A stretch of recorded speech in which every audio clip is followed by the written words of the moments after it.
Yep, you can start now.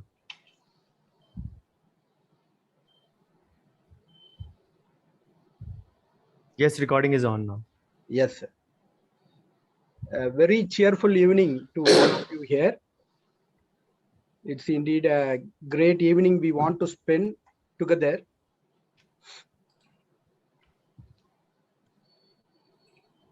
Sunday is one of the most favorite days for many people because it's a day we get to rest from work, relax, spend time with our loved ones, or do anything we love. So we have to wholeheartedly welcome and thank you for joining us for the program at this time, especially at the supper time. It means a lot to us. Definitely at the end of the webinar, you would have a lot to cherish and feel like a feast. We assure you that. And IDA Thiruvallur district branch. Little bit about IDA Thiruvallur district branch. It was inducted in September 2012 with a meager 35 founder members when there were only 27 local branches in Tamil Nadu. At that point, there were only 27 local branches.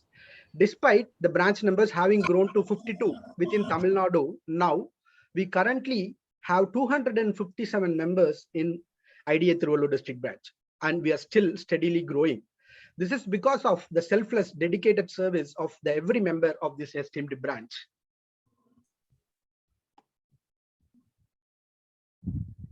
COVID, though, was a disaster in all our lives, it still led to few good things. One such good effect is the digital learning. I'm very happy and proud to have Dr. Bhavdeep Singh Ahuja amidst us. He is a great speaker with an enriched knowledge about everything in dentistry and apart from dentistry. He would definitely give a great valuable takeaways for us, and our idea Thiruvallur's interest is to give you some kind of a value-based learning at this point of time, even digitally sitting at home. To start with, it's that time of the year again when everyone tries to tell themselves that they had the best dad in the world. Yes, it's Father's Day. Happy Father's Day to all the superheroes here. We are very happy to wish all of you. Every children tell their father dad is the best dad in the world. Is it possible that they cannot be right? No. Every father is the best father for their children. Very happy to have a speaker on this day who values, follows his dad's principles, adores and meticulously is a dad's son, is more than all of us in this deed. Happy to have him here, Dr. Bhavdeep Singh Ahuja. This is a Thirukural which says it is the responsibility of a son that should be understood at this point of time to reach a great position in his life so that his dad feels very proud of him. This is the organizing committee of the program today. We have our president, Dr. K.G. Rajashekaran, amidst us. Our past president was Dr. Sivasankari. We have Dr. K.C. Bharati to lead as the president in the coming year. And we have Dr. Nagarajan, our honorary secretary. Dr. Sarojini is our CDE, is our honorary treasurer. And I am Raghu Ganesh, the CD convener. I am moderating and organizing the programs. I'm coordinating for the day.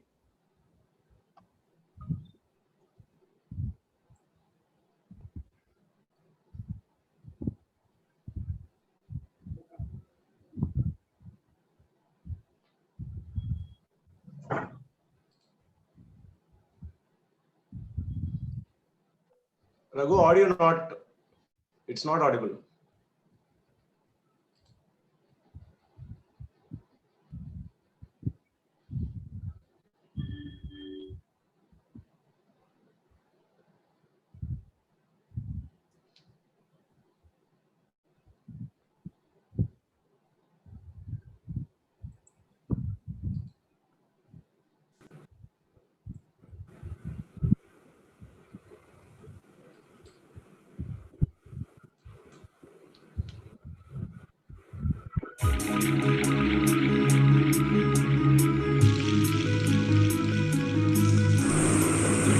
Dear friends, greetings from IDA Thiruvallur district branch.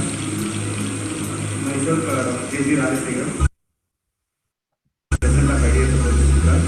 With Dr. D. Nagarajan, honorary secretary of IDA Thiruvallur district branch for the year 2021. He is Dr. S. Shivashankari, immediate past president of IDA Thiruvallur district branch. As a customary, I am honoring our president of IDA Thiruvallur.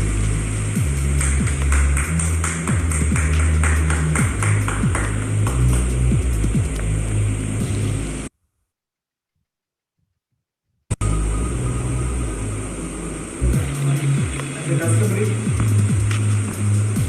I am honoring our president of IDA Thiruvallur.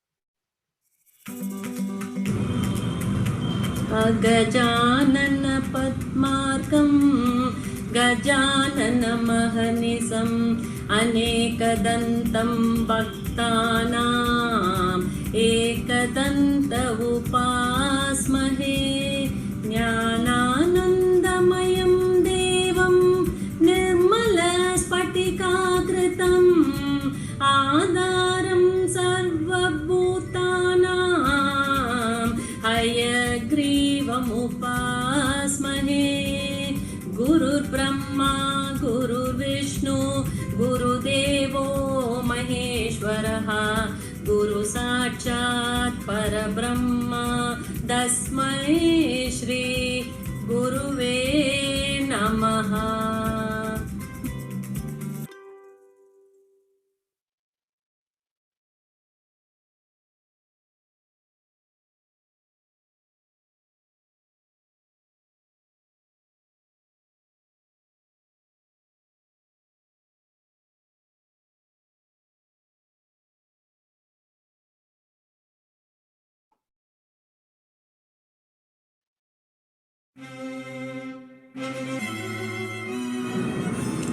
Dear friends, distinguished guest of honor, President-elect IDA Tamil Nadu State, Dr. K.K. Umashankar sir, respected star for the day speaker, Dr. Bhavdeep Singh Ahuja, dental fraternity, and the registered participants for today's program. Warm greetings to one and all. On behalf of IDA Thiruvallur district branch, myself, Dr. K.G. Rajasekharan, in the capacity of President of IDA Thiruvallur district branch for the year 2021, along with our Secretary, Dr. D. Nagarajan sir, immediate past President, Dr. S. Shivashankari ma'am, President-elect Dr. K.C. Bharati Srivatsan ma'am, Honorary Treasurer Dr. D. Sarojini ma'am, CD Convener Dr. M. Raghuganesh sir. We welcome you all for the 5th CD program of IDA Thiruvallur district branch in webinar format for the year 2021. Dr. Bhavdeep Singh Ahuja, thank you sir. Thank you for accepting our invitation to speak over the topic importance of customized consent forms in dentistry for the dental fraternity and the members of IDA Thiruvallur district branch in particular. We, the office of IDA Thiruvallur district branch, have an high regard for our CD Convener Dr. Raghuganesh. It is he who want our members and the dental fraternity here to impart value-added education on consent forms from you, and that is why this program has been arranged for the fraternity here. Dr. Raghuganesh is an hardcore fan of you, and we, IDA Thiruvallur district branch, are very much delighted and thrilled to have you as speaker for this webinar. Thank you, sir. Thanks a lot for accepting our invitation. Dr. K.K. Umashankar, sir, President-elect of IDA Tamil Nadu State Branch. Few of our participants here, those who are unaware of IDA designation, may not be know about this President-elect post. To brief on it, he will be the, Dr. K.K. Umashankar sir will be the President of IDA Tamil Nadu State Branch for the year 2022. Sir, thank you, sir. Thanks for being a guest of honor for this webinar. We expect you to serve to your fullest capacity during your term. Best wishes for your tenure, sir. At the outset, I thank all the participants for registering to this webinar. I wish to conclude with the verses written by the ancient and famous Tamil saint Thiruvallur. சொல்லுதல் யார்க்கும் எளிய அறியவாம் சொல்லிய வண்ணம் செயல். In general, planning for a program itself is very difficult, but it is comparatively easy. That is, planning a program is comparatively easy to execute the same as per the plan. I thank executive committee for working out this webinar. Having said that, without further delay, we wish to move on to the program, and as usual, I request all the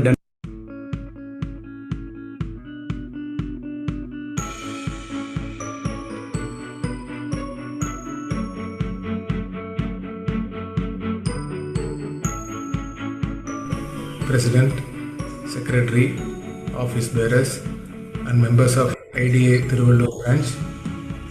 On behalf of Tamil Nadu State Office, I extend my warm wishes and greetings to you all. Very interesting note to meet you all through this IDA program as guest of honor. I came to know through the office of IDA Thiruvallur branch that 250 plus members is the strength of the IDA Thiruvallur branch, and it's a very active branch. I am very happy to see a lot of activities past few months, CD programs, sports meet, Women's Day celebration, and agitation against mixopathy.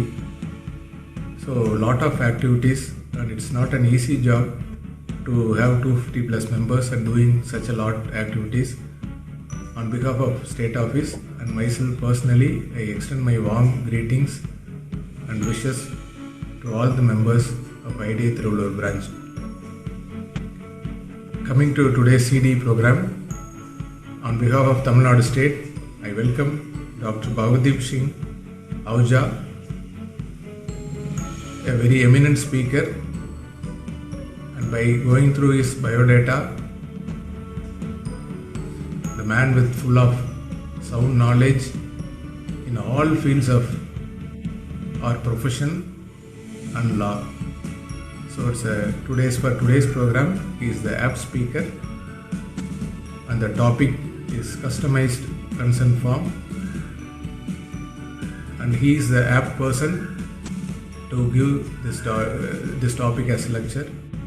And like you people, I also eagerly waiting to hear your lecture. Thank you so much for giving this opportunity.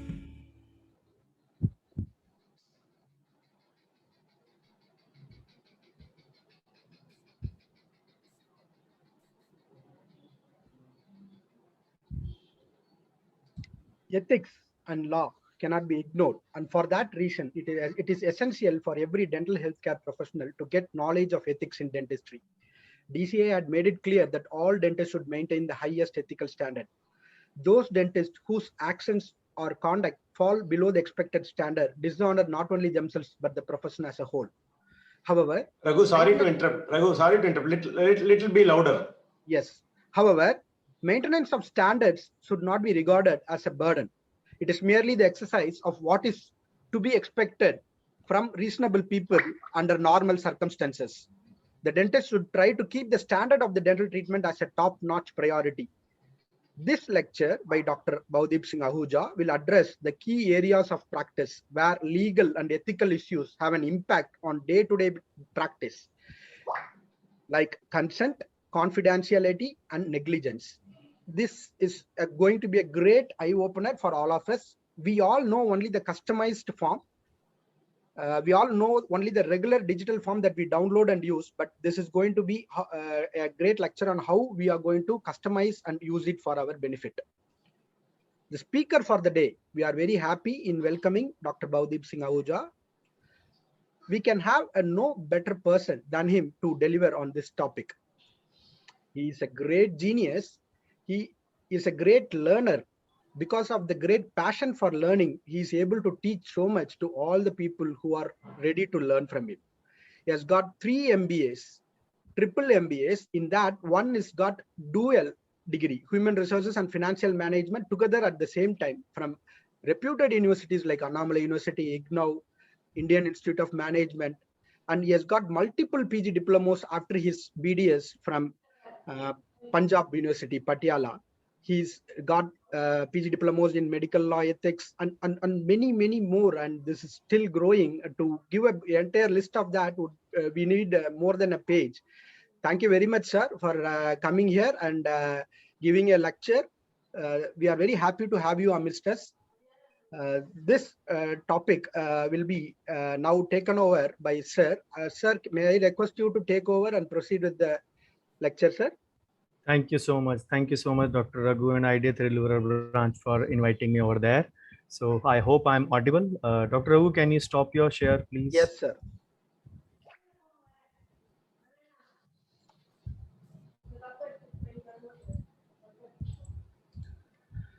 Okay. It's been a great privilege coming to this branch. Trust me, being in my own branch, IDEA Ludhiana, I thought that my branch is one of the best in organization, one of the best in ascertaining the program. But in the past 7 days or so, I would say my branch is way behind your IDEA Thiruvallur branch. Each and every step I was kept updated by Dr. Rajsekharan sir. I rarely see president getting so involved in any of the IDEA branches. Yes, it does happen in a few, but a president taking a positive interest, obviously all the branch team doesn't need any credit separately. Of course, they all are part of one team, but to see it how well organized and how meticulous they have been at each and every step, keeping the speaker updated of each thing, it is a big privilege for me to be amongst you people who are really an august gathering. So thank you so much to all of you and the guest of honor, Dr. Uma Shankar sir, President-elect IDEA Tamil Nadu State Branch. So Dr. Rajsekharan, President, Dr. Nagarajan, Secretaries, Dr. Raghu, CD convener. Dr. Raghu is a very eminent member of my WhatsApp groups, which I'm running since almost 4 years now. So obviously I'll be giving you a link if you want to join them. So that is a part of my social protocol that I follow. So let me just stream the meeting and then we can start the lecture. I've already actually made the setting done so that it doesn't take much of time and we stream live right away. So I think it is showing. Dr. Raghu, please do monitor the FB page if there are any comments on that section. Yes, sir. Yes, I think the meeting is now live on FB, exactly on the time that we wanted, 7:05 or 7:10. It's exactly 7:10, and we are not late as informed. So what I was mentioning was, yes, on record on the national screen or the national television, yes, IDEA Thiruvallur is one of the best organized branches.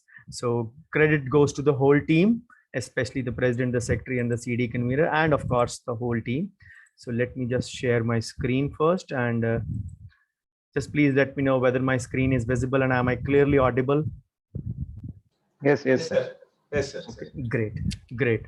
So 3 of you are co-hosts, so kindly keep on admitting wheresoever you feel the audience is entering from your branch, since the link is in your branch only. So audience watching on Facebook can post their questions on the FB page, and participants who are joined in the Zoom meeting, please do keep posting your questions in the chat box, or at any point of time you feel any query, just keep posting in the chat box. I'll take up all the queries in the end once my lecture ends, in the sequence from the chat and then from any questions from the live audience. So don't bother about 7 to 9 p.m. I'm here till 10, 11, whatever time you want me to be. If any queries are there, because I always know there are a lot of queries in any kind of medical legal session. So sometimes the session is 2 hours and the queries are 2.5 hours or 3 hours. It has happened many times in the recent past. So I'm pretty much aware of it. So the session, my presentation would take roughly close to 90 minutes or so.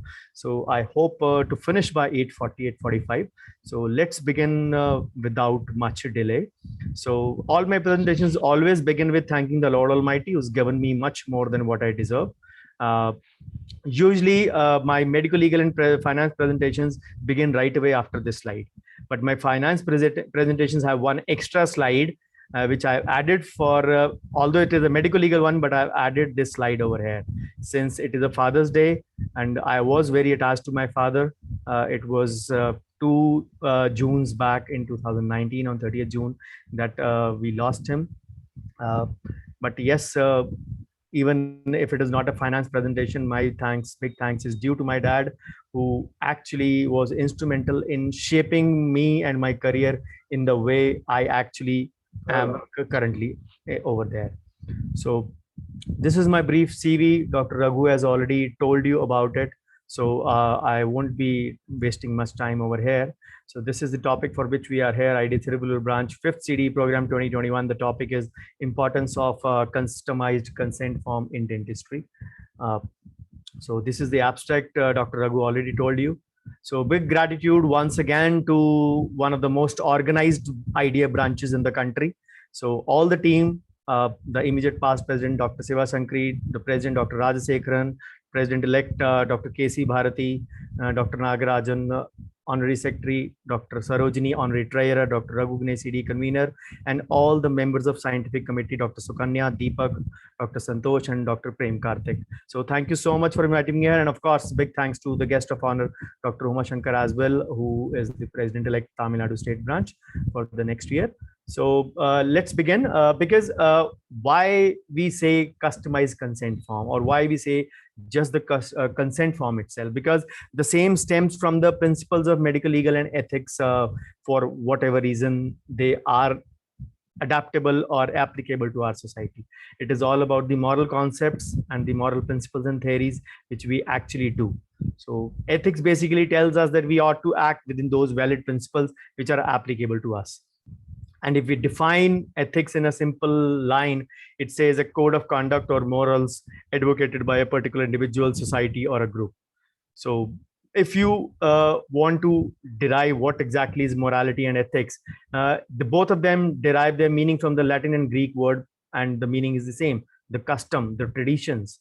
So Aristotle, the great researcher, the philosopher, called ethics as a study of character traits in sense of virtues and vices, the good and the bad. So why are we discussing ethics when we have to discuss the consent part? So because ethics is the foundation of each and human, say the ideal human character, how we ought to behave in a certain situation, in certain circumstances, and how we ought to respect our morals and principles, or the medical ethics principles which are applicable to us. And in that, we sometimes encounter a situation where we have a scenario that we should be able to make a distinction that what is right and what is wrong and what is best for the patient, and duty must be followed at each and every cost, and obviously good interpersonal relationships should be maintained. Over the period of years, over the last decade and a half, mostly in the past 15 years, I would say, there has been a lot of dramatic shift in the decision making in the dental clinic. There was a time when the patient said, yes, doctor, you are equivalent to God, and you do what is best for me. Then it came down to the patient choosing the treatment themselves. Of course, now it is they both made the decision themselves, called as a shared decision making. And now it is the time to actually respect the informed and the autonomous decision of the patient. The concept of consent stems from here itself, the autonomous decision making by the patient. So we have come a long way since the Consumer Protection Act, and doctors are no longer equivalent to God in that sense, because if the God can be dragged into a court, then he's no longer a God, of course. Yes, it happened in one of the Hindi movies, Oh My God, as well, and God was also dragged into the court. But then a fiction and a reality is something different. So how unfortunate we are that we actually want that every one of us should be following the same ethics and the same principles. The unfortunate reason that we give is that if I am not following ethics, is my fellow dentist, is my bajuwala dentist, is my neighboring dentist following the same? And ethics has to be like a uniform code, and we want that everyone should be wearing the same uniform. But unfortunately, that does not happen. The biggest reason, the biggest ethical challenge for us is that people actually don't know, and they always say ignorance is not a bliss. So if you don't have a knowledge in ethics, it does not mean that it does not exist. It surely exists. So these are the key principles of medical legal ethics, and one of that principles actually goes on to the consent. So starting with the first one, the beneficence. The beneficence principle means doing only good for the patient. Non-maleficence means doing no harm to the patient. Justice means treating all the patients with equality, irrespective of any discrimination based on caste, creed, and religion. Then veracity means truth telling. And lastly, the principle of autonomy. Of course, there are two micro principles as well, but the patient autonomy means respecting the patient choice. If the patient has a missing tooth, you give all the options from starting with the implants. Of course, I'm taking the feasibility into consideration that yes, all the principles, all the say options of missing tooth are applicable, the bone parameters, all the parameters are correct. So starting with the implant, you go up to the RPD, and the patient can afford the implant easily, but then the patient chooses an RPD. It is your duty to make the patient realize what are the pitfalls of the RPD, but you have to respect the patient autonomy in that case, even if the patient wants to go with that option selected. Yes, it should be very crystal clear that whatever it is not exactly an RPD, we call it a gum stripper also sometimes, what harmful effects it is going to give. So you should be very much clear about it and tell the patients of not getting it done or getting it done and the side effects of all the options. That is what the patient autonomy is, and that is what the basis of the consent is. So these are a few principles. As I said, another micro principle which was not mentioned over here is the principle of confidentiality or fidelity. So this principle means that whatever happens between you and the patient, in terms of documentation, in terms of treatment planning, that all needs to be kept confidential. You cannot share the patient information by the law.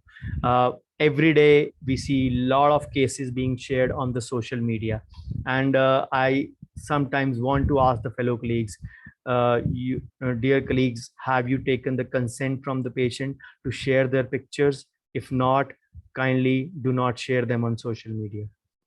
Even if the patient has given the consent, I always advise the patient's eyes to be blinded so that the identity is not disclosed. There is no harm, there is no problem in sharing the intraoral pictures or intraoral x-rays. Obviously, the x-rays would be intraoral only, or the x-rays, because those, unless the name is written, they will never disclose the patient identity. But showing the patient faces, the before and the after, that needs a written consent from the patient. And even if the patient says share my you can share my image and gives it in written, as a precaution, I always advise the patient still to be blinded over there. So the rest of the principles remain the same as I told. So the principle of autonomy is what we are basically concerned about, but I'll be discussing a little bit about each principle just in a slide or so. So autonomy means the patient has the full right to information and then self-determine what is the best for the patient. So the patient has full right to free and informed consent, free will and accord, and obviously the intentional participation in the treatment. The respect and dignity should be maintained, but as it is mandatory, the patient should have the capacity to think, decide, and take action. That means the patient is not in an inebriated state, either drunk or under the influence of alcohol or drugs, or the patient is not mentally normal, or the patient is not able to make sound judgment. It should not, this should not be any such case with the patient. So then I told about the non-maleficence principle. It means doing no harm to the patient.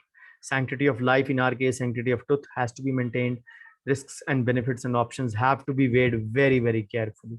So beneficence means doing only good for the patient, always acting in the best interest of the patient, considering patient's welfare as paramount, and always weighing the chances of success against the risk of the treatment, and always mentioning the same always.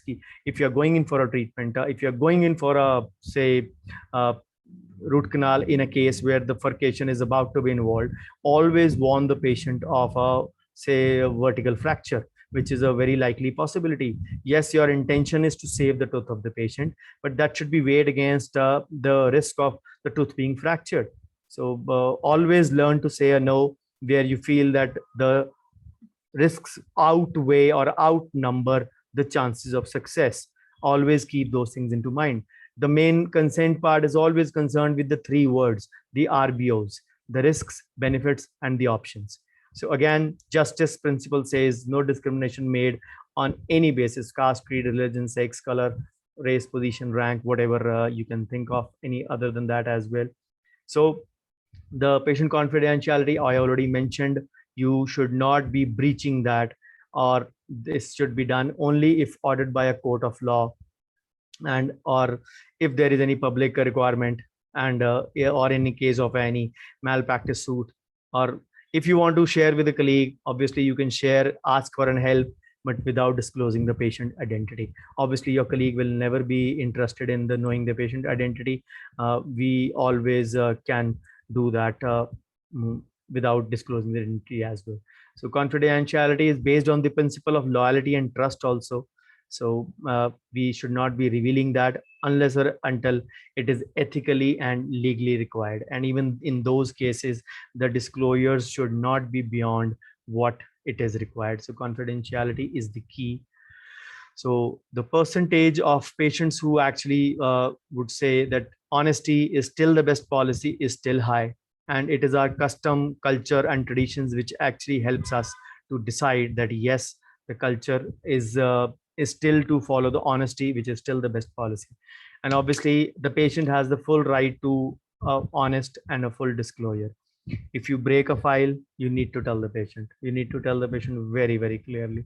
And obviously if you have taken the consent, you have already warned about the file separation or the file breakage, we call it as the file separation these days. You already mentioned that as a side effect of or a physical outgrow of the treatment, or it is not exactly a negligence. If that way, there are two facets to it.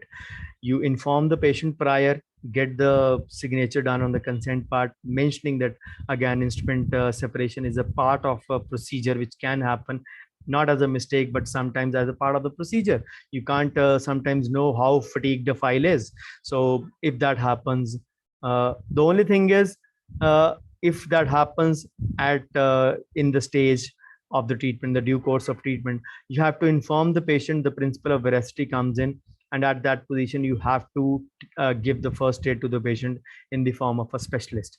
The specialist should come and treat the case, or you refer the patient to the specialist who should get the instrument removal or the bypass done, whichever feasible and possible. So if there are two again parameters, if the specialist is successful or not. If he is successful, then again you can proceed ahead with the normal root canal. But if he is unsuccessful, then the choice again falls back to the patient, whether he wants to continue with such a tooth with the file separation in, or whether you want to get the tooth extracted, the file onto those cases. So in those cases, let's go back. The file is separated and you call a specialist, or you refer the patient to the specialist. What about the cost part involved? So the cost part, obviously you can charge the patient, but as a personal protocol, I always advise don't charge the patient for such a mishap, since it is your mistake or a part of procedure also. But those things should be very, very specifically told to the patient beforehand. Now, when this particular facet becomes negligence, is that you don't take a consent, you don't inform the patient prior about such procedure, and then the file breaks. And then you even then don't inform the patient, seal the root canal as it is, and the patient goes away, has a pain, maybe a year and a half later he has pain, goes to another dentist only to find that you had broken the file. In those cases, this thing becomes a negligence. The same sequence of events The only thing missing is the consent and the principle of veracity. So remember, if you are doing that, you are still following the medical legal laws and the ethics standards, and you are not liable to be punished. But if you are escaping from that, you are surely about to be fall into the trap of negligence, which is not a good trap to have. So then the word exactly is not consent, it is the informed consent. The only thing is that the patient should have an adequate disclosure about the nature of the procedure or the intervention, the risks, benefits, and the options. The three words that I mentioned, I'll keep using them again and again through the presentation. Risks, benefit, and options should be weighed against all kinds of treatments. So what constitutes an informed consent? Disclosure. Yes, obviously the patient should be able to make a correct decision, understanding of the information that has been given. Do not use scientific or the technical jargon, always use the simplified terms. Then voluntary, it should not be forced upon the patient to sign against. Always weigh the chances of success and failure against the risks of any problems being happening. And then agreement, verbal or written, to discussed intervention, whatever you have discussed. So our relationship with the patient is actually based on a covenant of truth and a trust between the doctor and society, and of course between the patient. We are supposed to be a professional and a healer, and we have to offer our expertise to the patients. And as a veterinary doctor is expected to love animals, physician needs to love for the health or the humanity. The dentist should have love for the teeth. That is the conclusion of this part of the presentation. So if I hope I am not boring you enough.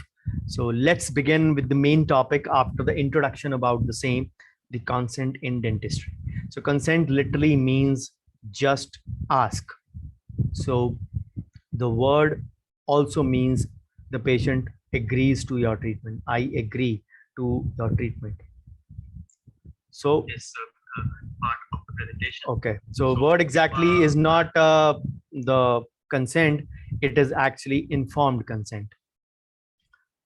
So where does the concept of consent come from? So if I had started my slide from this, you would feel confused. What exactly is autonomy? So that is the reason I laid out the micro principles of ethics beforehand, so that you understand that what exactly is going to be dished out in the coming slides. So the consent, it is actually a patient's respect for his opinion, his decision making, his own self-determination, and his integrity. So the legal issue means that protects every patient not to be touched or treated without his or her authorization. That is the bottom line of consent. That is what the consent stands for actually. So it was first, the word informed consent was first introduced in therapeutic practice in 1957. So consent is not a event, one-time event. It is a process that continues. And a consent is meant to give the patient the knowledge which makes him or her the equal bargaining partner. It is as simple as that. If you treat the patient yourself, you are the God phenomenon for the patient. And if something fails, the patient is biased, is say bound to point a finger at you. Doctor, I trusted you. I treated you like a God, but you have betrayed my trust. My tooth is broken. My tooth is fractured. My tooth has been lost. Whatever can be the thing in such a situation. But when you do a consent signing in a proper format, in a proper way, with the patient and you making a shared decision, or maybe patient and you making a determination for the treatment, or maybe the patient choosing from the treatment from the options that you laid out in a particular sequence. So that makes the patient equal bargaining partner. That means that you alone cannot be pinpointed for the mistake or any problem that occurs because of any physiological reasons as well, and not necessarily the treatment protocols. So obviously the skill parameter still comes into account. Obviously your following the requisite standard of care does come into account, but it does not mean that you alone would be blamed for that. That is what the beauty of this consent principle is. And we sometimes are hell bent upon taking all this thing on ourselves rather than making someone an equal partner in crime. Not of course crime, it is no pun intended in that, but what I mean to say is that an equal partner where he or she is also involved in decision making. So it is actually we are still bound by the Indian Contract Act 1872. It is a British act, and it does mean that with the advent of CPA, Consumer Protection Act, the doctor and the patient relationship is a contractual relationship one, and it is not a god and a bhakt phenomenon anymore. So literally consent means to agree, as I told you in that slide. So it is a agreement or a permission voluntarily given without any compulsion. So as I told in Contract Act 1872, two persons agree or are said to consent if they agree upon the same thing in the same sense. What you said, the patient understood that, and then only he signed that. So obviously in a consent form, what is important is that you actually have 4 signatures on the consent form: you, the patient, your and 2 witnesses. The 2 witnesses can be the patient accomplice and the doctor accomplice, your assistant, your associate. Anybody can sign as a witness. So when there are when everything has been explained pretty well in a decent manner and the patient has understood that and agreed to or given the consent for that, and he signs that, trust me, when there are 4 signatures on the sign on the form, the patient will think twice or thrice before going to court if he knows that he has understood and signed that. The problem is not about the consent form. We actually don't know the basic parameters only. As Dr. Raghu also mentioned in the beginning, what we get on the internet is the body of the consent form. The top and the bottom has to be customized. I'll be giving you certain examples as we go on further. So how you actually decide that what is going to be covered in the top and the bottom of that, because if you are just mentioning the risks and the benefits, you are actually not making the full use of certain things. Now, giving you a few examples, what I believe, your treatment consultation, your discussion with the patient has to be at the top, and your clinic procedures, your clinic policies and procedures, clinic rules, and the treatment costing has to be in the bottom. The top and the bottom can be interchanged also, it does not make any difference, but what exactly is the content of that, that is what is important. For example, I'll give you an example. The patient comes to you, he says, please check into my tooth, it is hurting a lot. You check the tooth, it is about to be separated from the furcation, about to be fractured. But yes, obviously, if it is near furcation, then it is be a pulpal exposure also. So the pain is because of the pulpal exposure. You tell the patient, yes, your pulp is involved, but the tooth is about to get fractured from the furcation area. So what do you do? So the patient says, "Nahi, doctor, please save my tooth." So you take a consent for the root canal, and you have told the patient everything, and you just take the body of the consent without customizing the top and the bottom I'm talking. And yes, the tooth and all those things can do, and everything you even mention that yes, the tooth can fracture and all those things. You mention it very clearly as it is mentioned in the body, and get your signature and the patient signature done. Or sometimes in worst case scenario, we talk to the patient verbally, says, you tell the patient that yes, the tooth is not going to be saved, doctor, please save it as much time as you want, though maybe it will run for 2 months, 3 months, 4 months, please save my tooth, I don't mind that. You save the tooth. Obviously sometimes you give a direct restoration followed by crown also. Sometimes maybe the patient spends close to 7,000-8,000 rupees and goes away. In couple of months the tooth fractures. The patient comes back, what have you done? The tooth just fractured. You will tell, I told you it is going to fracture. Not that soon. It should not have fractured soon. At least it should run 6 months. The patient forgets that. Now, what is the proof with you that you discussed with the patient that it might not last even 2 to 3 months? Nothing. So even if you take out, even if you've taken a signature on the consent form, it will mention as a side effect, yes, the tooth can fracture from furcation. Even then, the finger will point out at you. The patient will demand an X-ray, and you have a right to give a copy of the X-ray. Especially these days when we have a digital X-rays with us, the patient has full right to the copy of the X-ray. And yes, you still can charge for that photocopy or the printout. You can do that. But then if the patient takes the pre-operative and the post-operative X-ray, you might have done a wonderful root canal. I'm not going into that. But a pre-operative X-ray suggests that this tooth is destined for extraction. What proof will you have in court to give that I told the patient that this tooth is going to last 2 months? Nothing. You will be fallible in the case of a medical negligence sometimes, of course. Again, this matter is not decided by an individual court. They refer to an independent medical or a dental board who decides that.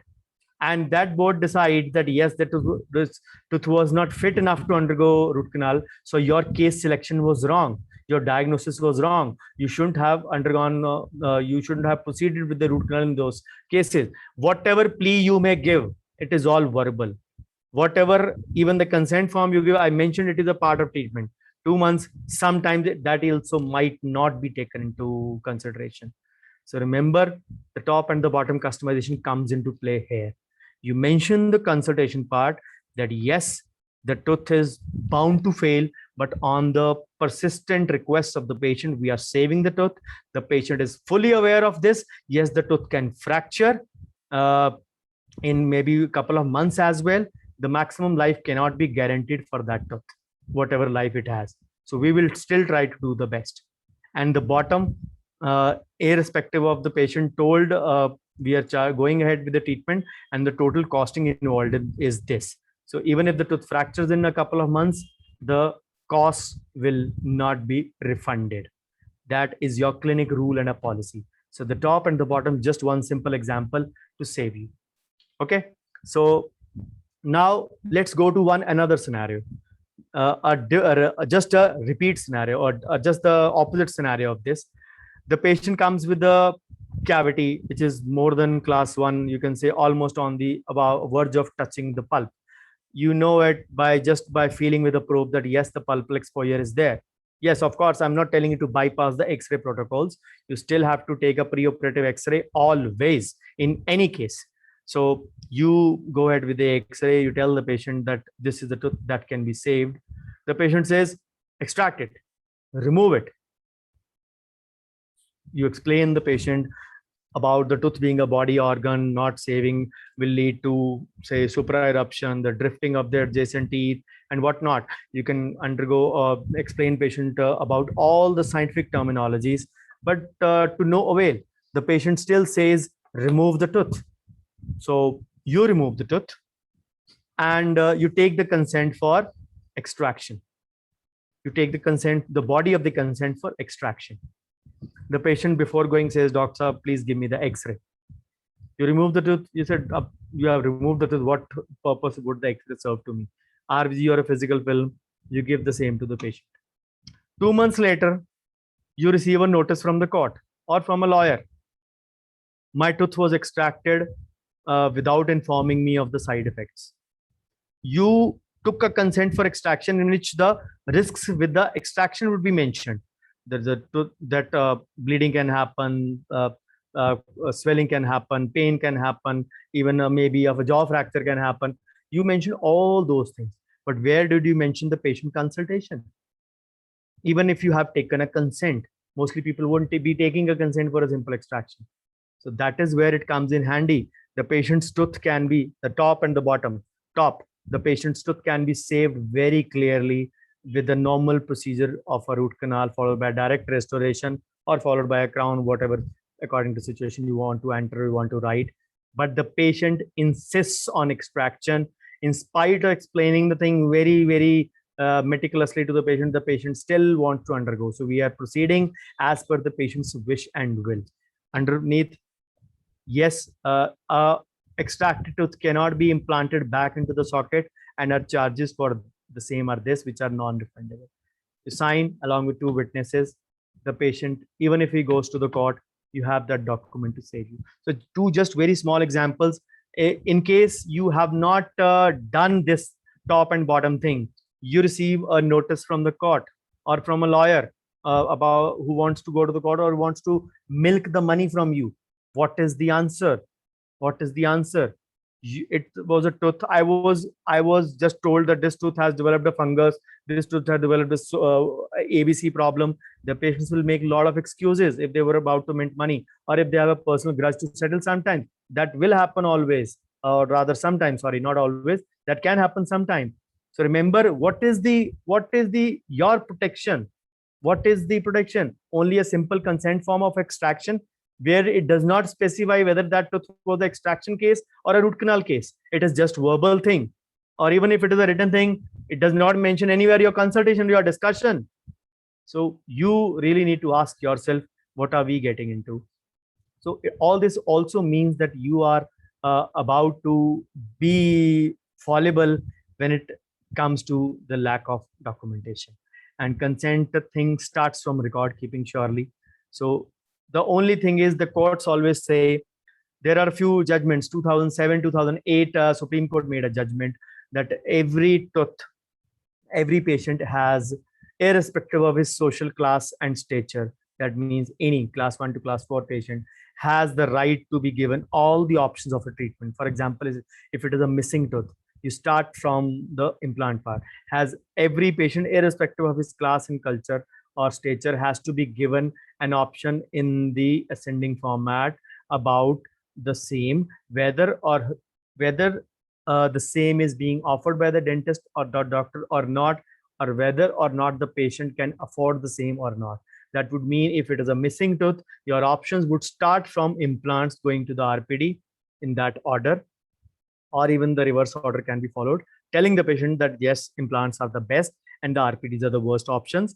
And obviously, you don't take class 1, 2, 3, 4 of the patients. Even if it is a sweeper, a daily laborer, you still need to give all the options. And another thing, even if you are not offering implants, someone is coming to your clinic or you refer someone, you need to mention the same, even that then as an option. If you are not doing implants, your options cannot start from a bridge for a missing tooth, just to give you an example. So the law says the two parties, two persons need to agree upon the same thing in the same sense. You understood what I said. What I said, you understood, or what you understood, that I said. So that immediately means this thing only. So that the consent has to be without any pressure, without any influence, without any fraud or misrepresentation, because otherwise the agreement under the contract or the consent part would be then invalid. So consent has basically 4 separate but correlated elements. The first aspect is voluntariness. It should be a voluntary one. Then the knowledge, the patient should be informed. Full disclosure should be given to the patient. Capacity for decision making. He should not be, say, mentally retarded, or say having any mental disorder not to be making a decision. And competency. He should be above 18 years of age, should be a major, not a minor patient. In minor cases, the parents make a consent. So to be legally valid, all these elements must be present in the consent. So what are the types of consent? Let me give you a little bit in brief about the same. Implied consent. It is an implied consent is when you are actually taking the same for history taking or general physical examination. In dentistry, you do not take a consent for checkup, because the patient has himself or herself walked into your practice, and then itself means that yes, the consent was taken for, because, or rather the patient himself says submitted or surrendered for the treatment. Then the expressed consent can be written, can be oral. There is no, you can take that if there is no implied consent or there is no risk involved. For a simple procedure like a class 1, if there are no side effects, class 1 cavity, you can take even a verbal consent, or a express kind of a thing can also be taken. So then it includes informed also. Ideally, informed consent is the written format, is always the preferred one. But for certain procedures, you can go ahead and take a oral consent also. So informed means you actually have to tell the nature of the condition of the tooth, or the nature of the proposed treatment, the benefits of the proposed treatment, the risks of the proposed treatment, and the available alternatives to the proposed treatment, along with the benefits and the risks. So the RBOs, alternatives mean the options only. So the RBOs, the condition, what you suggest, and the RBOs. The only thing is actually say mandatory over here, that these are the things which are valid. So the decision always has to be weighing against the risk and the benefit. If you plan to remove the third molar because of, say, it has developed pulp, it has been involved pulpily, but yes, there is a nerve loop going below the root of the third molar, and the patient is bound to develop paresthesia after the treatment. So you need to weigh against that, and the patient needs to know about it, about both the things. When there is little or no risk, it is called as a simple consent. You go about the decision making process, and the patient is given the information and you sign the case together. It is actually as simple as that. But then here comes your knowledge and your discretion and your decision making skill, where you can actually have to make a discretion between a wrong choice and a good choice. The only thing is, sometimes we see a good case, we see a lot of implants, but the bone levels are not that supportive. The periodontium is not good, and the bone quality and condition is not good. The implants cannot be placed for more than 4 to 5 mm. So, and still the bone clear turns out to be a D3, D4 kind of a bone even in the lower. So you understand, or you know, that it is going to be a false case, or going to be a case where the failure is doomed, but you have an impending EMI at the end of the month. So what you will do, you will try to treat that case. And that is the first thing. When I learned implants in 2004 and 5, my boss told me one thing: learn to say a no. And that is applicable in the medical legal scenario as well. Always learn to say a no. The things which you can actually handle and control at the first step, you really don't need to go in for those things. In cases of emergency treatment where the patient has collapsed, where the patient, there is a road accident that has happened outside your clinic, you don't need any consent. If it is for, if it is done for the saving of the life of the patient, you don't wait for the patient to come to consciousness and take a consent. Emergency consent has been disallowed by the courts as well. You should make the first attempt to save the patient's life in any situation, in any case. Don't wait for the consent scenario in the emergency situation. Then the tacit consent. If the patient doesn't say anything silently or passively by omission, that itself means the patient didn't raise objection. So that would mean that it was a tacit consent. The patient kept quiet when he or she had an opportunity to forbid or refuse. So many of the people resort to a video consent also in their clinics. Perfectly all right. They can do that. But then if the patient does not has any objection, that would mean a tacit consent, and the patient cannot then deter away from that in those cases. So then there is a proxy consent, especially if it is for a child or a mentally unsound major patient, or anyone for a unconscious patient. You can call that a proxy consent or a surrogate decision maker. That consent is also valid in such cases where the consent is substituted for. In emergency cases, especially in cases of children, you can take someone who actually has brought the child from a school to maybe the guard, maybe a school peon, maybe the school kid handler. They have brought the patient to the doctor's clinic or hospital, and the parents are away to work. And the same can be taken from the school teacher as well. This is known as a locoparentitis.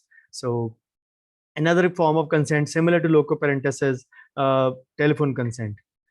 In those cases, somebody like a school teacher has brought a kid, and you actually inform the parents over the phone, and the parents and the guardian who is brought is alternatively listening on the parallel line. So you convey the same, and the guardian says, yes, I also have been told the same.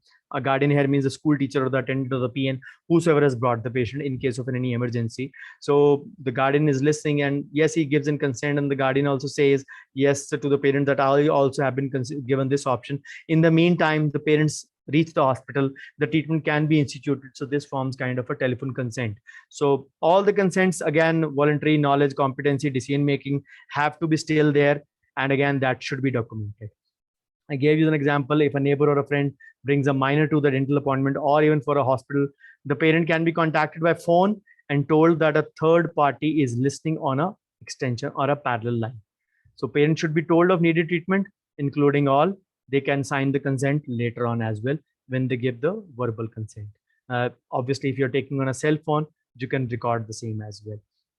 So the consent discussion should be documented in the patient record and signed by the one who obtained the consent and countersigned by the listening third party. So then a follow-up letter should be sent to the parent or guardian, or maybe when they come, whatever has been done, and accordingly the signatures can be obtained from the patient. So for the dental, I mentioned when the patient sits in the dental chair, it should only be assumed that implied consent for a non-invasive examination has already been given. I see colleagues taking a consent even for a dental checkup. You can take it, but it is not required as per the law. So any invasive examination like a probing where bleeding might be involved, maybe occlusal radiographs.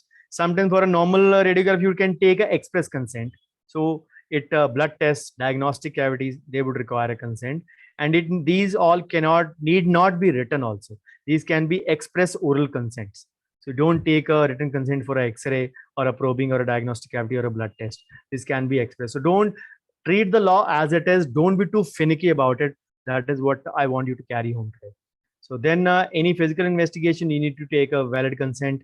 So any doctor who does not respect this principle can be liable both by the patient to legal action and by the professional body like the DCI or the IDA as well. So touching a patient without valid consent is again can be a valid criminal offense of the battery. So battery means a criminal offense involving unlawful physical contact or which is distinct from an assault. So if there is no consent given and the patient suffers as a result of treatment, that can result in a negligence suit also. So you can suffer on two accounts. One, failure to inform the patient, failure to take the consent, and failure to perform your duty. That is the negligence, of course. So there is a reasonable physician standard. What a typical physician would reveal at the time of consent. Sometimes we would reveal only the desired things only, what only we want. So there are three things: what the law says, what the physical physician says, and what the patient says. So physician standard, patient standard, and the otherwise one. So what a physician would reveal or a doctor would reveal, and what information is actually appropriate to disclose. So mostly the physicians tell the patient sometimes very little. So reasonable patient standard is what the patient needs to know to understand the matter on hand and make a final decision, what involves his case. And a subjective standard, the lawful one, what a patient needs to know to understand to make an informed decision, because it is the most challenging one into practice because it requires the customization of information for each patient. So the subjective standard is the one which actually makes the informed consent mandatory in our practice. So then the degree of a probability of risk arising out of the treatment, the seriousness of the possible injury. These are the two important facts that the patient needs to know. Again, the risks, benefits, and the options just coded into a different form, what the patient needs to know about those cases. So the emphasis should be on the subjective standard and not on the reasonable patient or the physician standard. So you should best do your best to find out the patient's individual needs and priorities when providing information about treatment options. What does this mean? Actually, just translate into your clinical life. This means that you need to spend time with each patient. I have authored a book on patient consultation. It is a good thick book. What do you need to do? The first consultation, what importance does it carry? And then the consent part, I'm in the process of writing another book on that. It is completed 60-70% since 2013, not completed since 8 years, but now I have started that as well. It will be completed by the end of the year.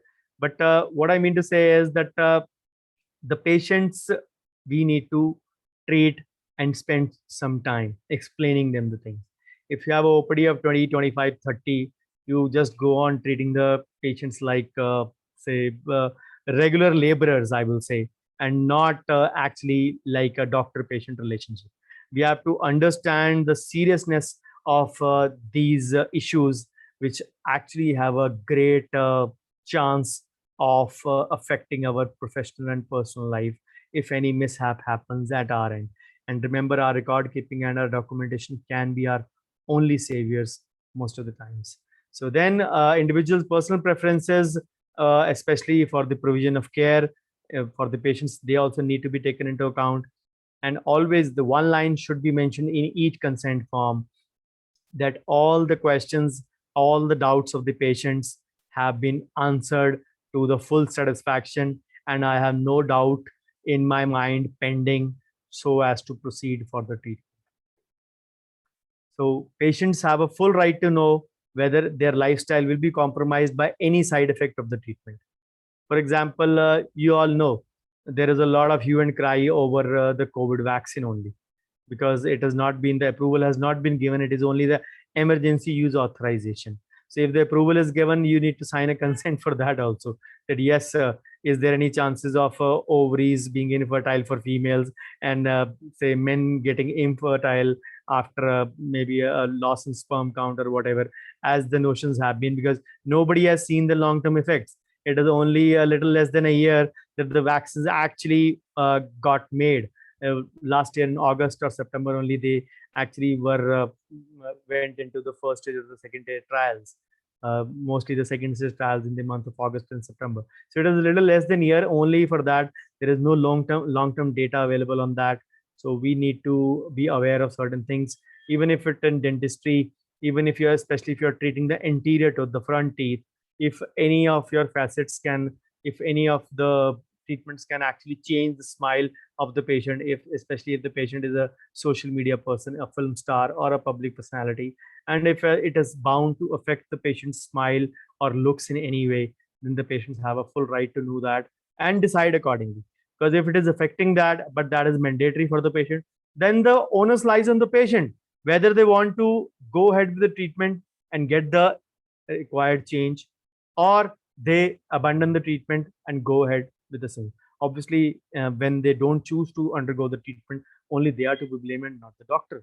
Since the doctor did his duty of consulting, he hasn't yet started the treatment. But once you start the treatment, you actually cannot leave the patient midway.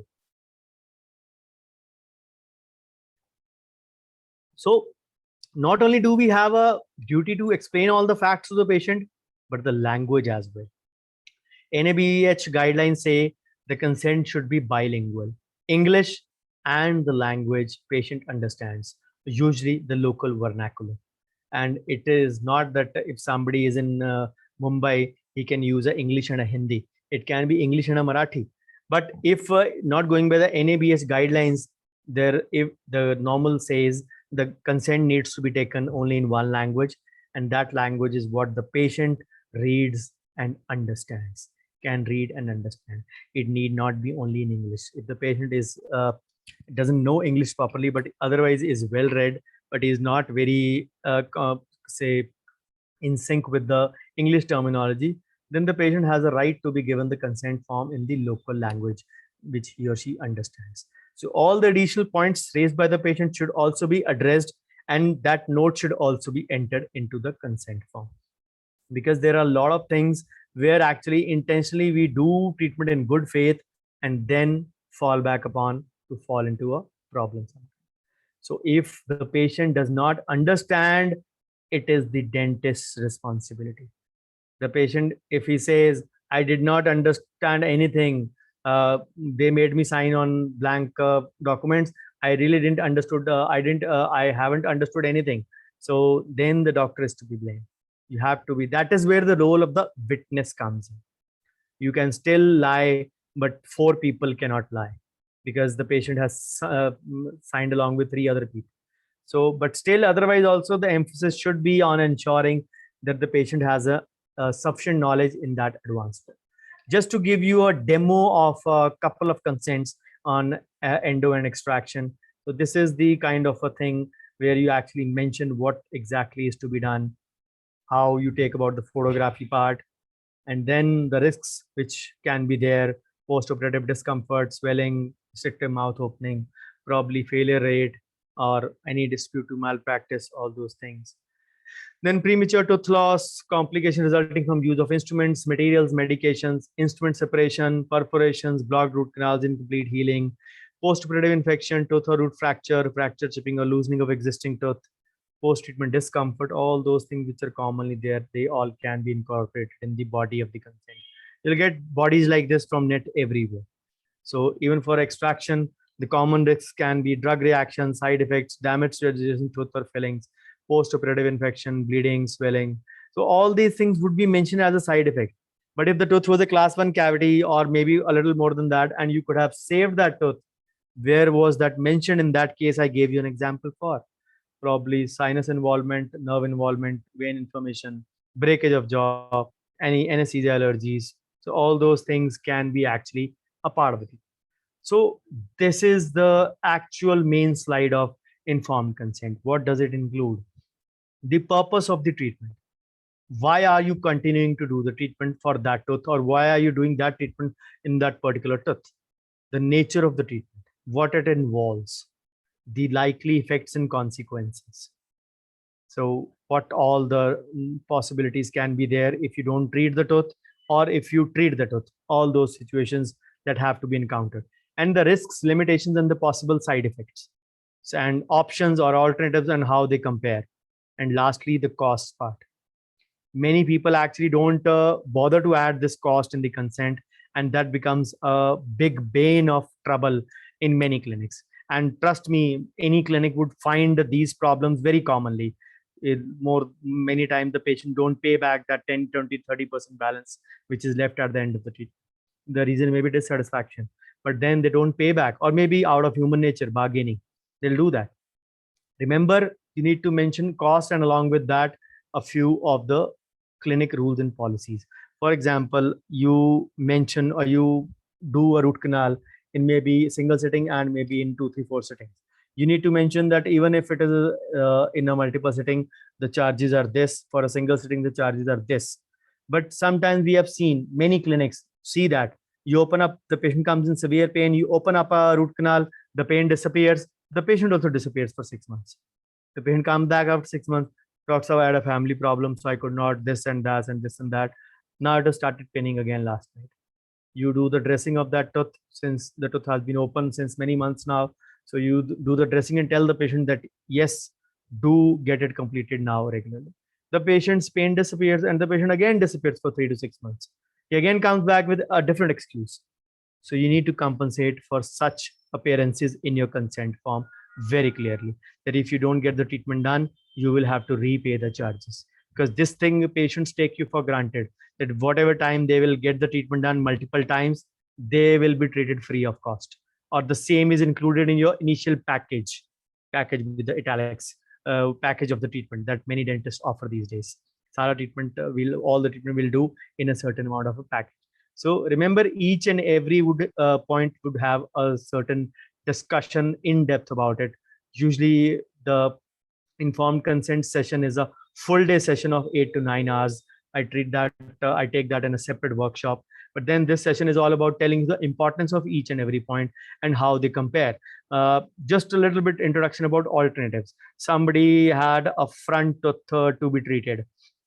So he advised a root canal. Obviously, he did a root canal.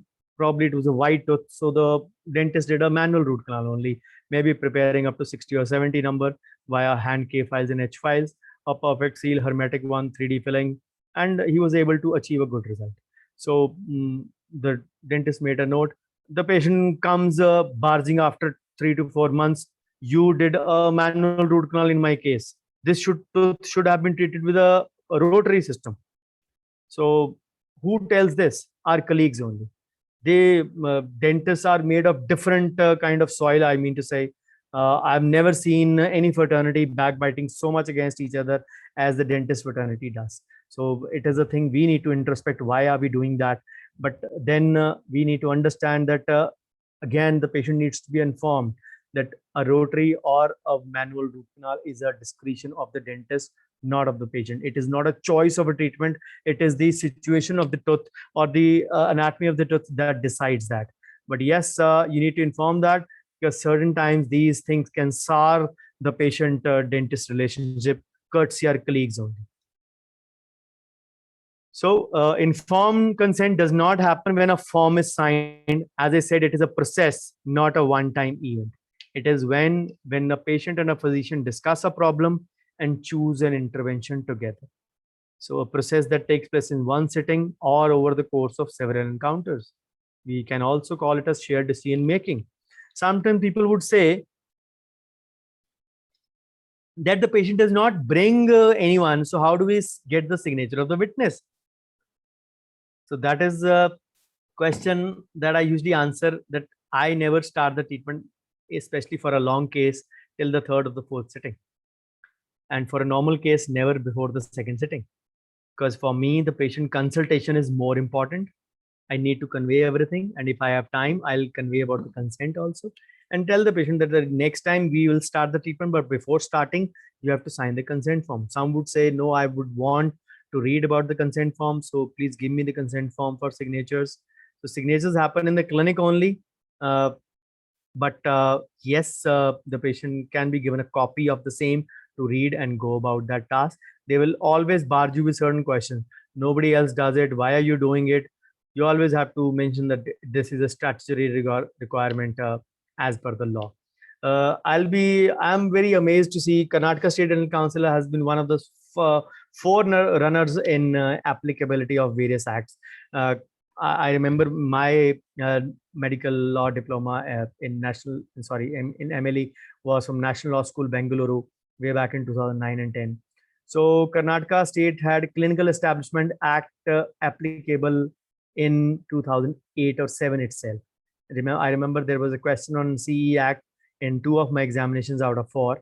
So I wrote about it. So I was aware of the CE Act at that time. And in Punjab, the CE Act got applicable last year only in my state. So this is the thing. I remember I was doing a workshop in Andheri in September 2019. There was one participant from Bengaluru who actually on the first day of the workshop showed me at the dinner time, showed me a message dated 5th or 6th of September, that all patients are directed to undergo or to sign a consent form in the dentist clinic, and because that is going to be mandatory soon. And I really appreciated that the State Dental Council taking such an initiative. So it is a process, not a one-time event. So that is where the blanket consents are not valid. The consents forms has to be procedure specific, utilizing simple terms and avoiding overtly broad statements. So as I said, it is a full day workshop. Whenever I do, sometimes stretching up to 10, 11 hours as well.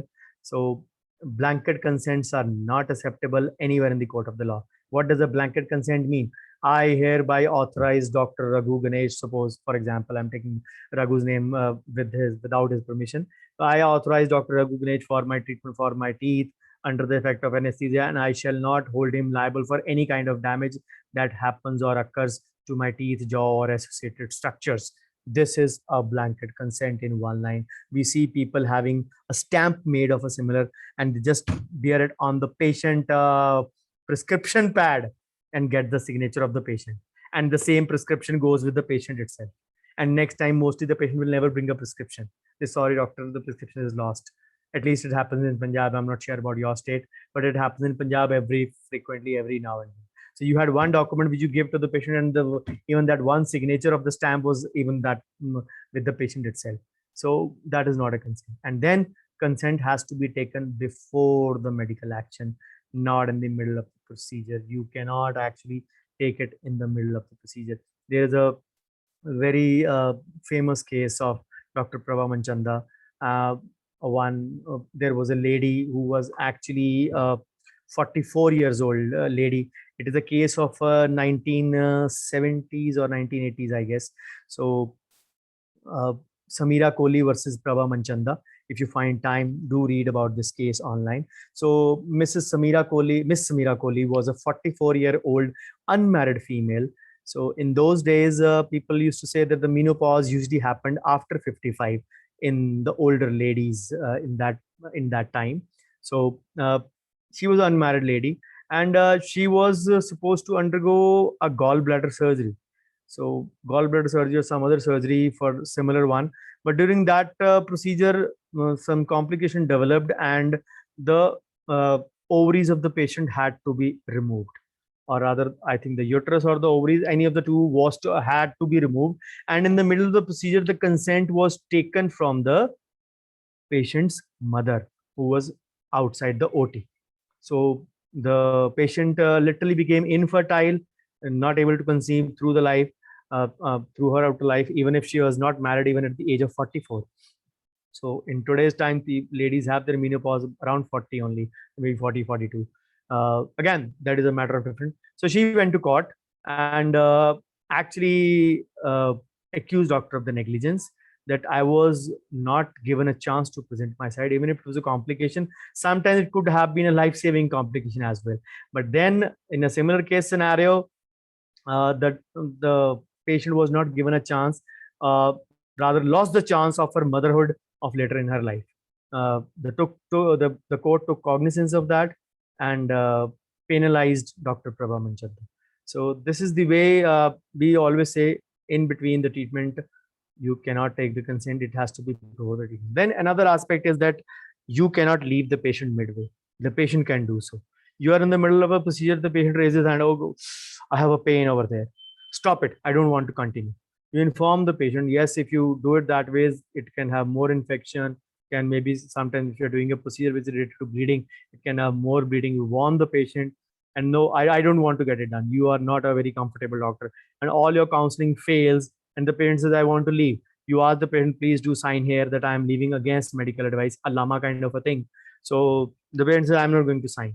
So the patient leaves, barging away from the thing. The patient can do so, but you have done the half the treatment and told the patient to pay off. The patient still does not pay off, and you are in a say ki no payment, no cure. That you cannot follow. You still have to continue with the treatment even if the patient does not pay you as per medical legal ethics, because otherwise it is a contract between the patient. Even if you have made the signature on the form regarding the payment, but that thing comes into action later on, that you have completed your side of the story, and that document can be handy to fight against if the patient does not pay you, especially if it is a big ticket case. It's an FMR case, 5 lakh procedure. You got the consents, you got the signatures done. The patient pays you 2 to 3 lakhs and say runs away after doing the other part. Then obviously you have the full right to go to the court with that document. That is where the document will come handy. But then the problem is in India is this, that again, my other specialty comes into play, finance.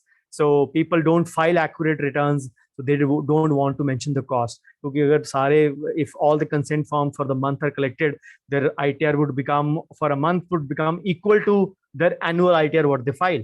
So this is the problem in India as well, in most of those regards.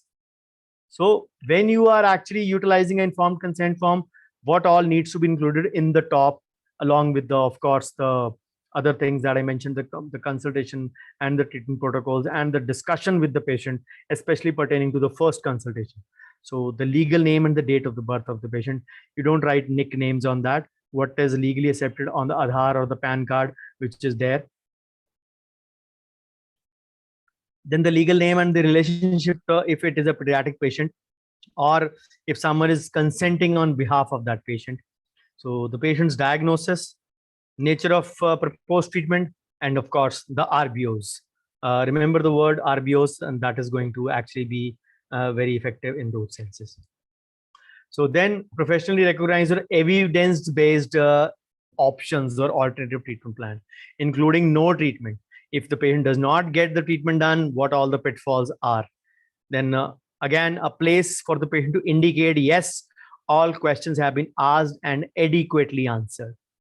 And then places for patient or legal guardian, dentist, patient accomplice, and an office staff member as a witness. So 4 signatures are to be there. The one who comes with the patient, the doctor, and your staff member, associate assistant, whatsoever. Education qualification does not matter in such a case. So what exactly is important in this is that the patient's competence to do so should be there. So some informed consent documents will contain language that would say that I will not hold my doctor responsible for any negligence in the performance of the treatment. Even if you include this, you cannot actually run away from your duty to perform the standard of care. You cannot actually run away from that. So these terms are known as exculpatory terms, and these are deemed invalid in the court. So people can actually bargain away with the merchants, but you can't do so in healthcare, as both parties are not in equal bargaining position in this line. कि मैं doctor को responsible, I will not hold him. So this is a unequal position of bargaining. And whereas when I started, I told you the consent means that the patient and the doctor are equal bargaining partners in crime, as I mentioned in a lighter way. So if you express the same differently, it would actually say that either you agree not to sue me should I be guilty of negligence and you are injured as a result of my negligence, or I will not provide the services that I need. So these are the things you need to actually be very aware of, because these situations will arise with everyone. So the courts, the Supreme Court especially says in this regard that the doctor has an upper hand at the start of the treatment. He can pick and choose the patient. He can, suppose you have done the left side of the patient, taken the consent for, and because of some reasons you know that the patient is not a good paymaster, maybe it doesn't come on time, maybe does not follow the instructions, is a little pain in you know what. So you don't want to continue with the right side of the patient, for example. So you can politely refuse before starting the right side once you complete the left side. So tell the patient that we are not comfortable treating you. So you can obviously part ways amicably. So, but yes, when you're treating the patient's left side, you cannot actually leave the patient's treatment midway. So that is a foregone thing. So informed refusal, I told you patient can refuse anytime. Person's right to refuse all or a portion of the proposed treatment after the recommendation from you, or even the alternative treatment options or the likely consequences of declining treatment have been explained in language the patient understands. You explain everything, the patient can refuse all treatment or even the partial treatment. I'll get the root canal done, but I will not get the crown done. You have a grossly decayed tooth patient, it can fracture. I really don't mind if it fractures, you know. So you make a note of the same in that the patient's tooth is grossly decayed. The patient has been advised a crown since there is very less of a wall or a tooth structure, a wide healthy tooth structure is left. A direct restoration might not hold good, and there would be good chances of a leakage. So we advise a crown, the patient goes against it. So if the tooth fractures because of that, the patient, you won't say if the tooth fractures because of that, we will not be held guilty. You are no one to decide that. So you will say if the tooth fractures of that, the patient has been informed of those consequences, that if the tooth fractures, the treatment done earlier for as a root canal will also go waste. So you use such terminology and not the other kind of a court deciding terminology that if it breaks, I will not be held guilty. Don't go into that. You are not a judge to decide. Leave those things to judge. So an individual with the capacity or means the decision making or with the age or competency can withdraw consent at any time, including during the performance of a procedure. As I told you, in the middle of the procedure, the patient says, I'm sorry, I don't want to continue. You are paining me too much. Explain, sorry, we'll inject you, we'll make you counsel the patient, you try to reason it out. But then some patients are finicky patients. They will never understand all the things. Said, okay, fine. You tell them if you're leaving against your advice, please sign. They say, we won't sign also. So you make a note in your record keeping, the patient left the treatment midway. In those cases, the patient will rarely actually accuse you of any kind of negligence, since the patient knows that he or she is at fault. So then a patient who refuses to follow the recommendation should be advised of all the consequences of the refusal. Verbally also, of course, in those cases. So if the patient recommends that a patient undergoes a root canal therapy and the patient chooses to have a tooth extraction, entry should be made in the patient's record and along with in the consent that the patient was informed of this. Remember, this can be very, very dangerous sometimes in many situations when the patient chooses to actually go to court against you.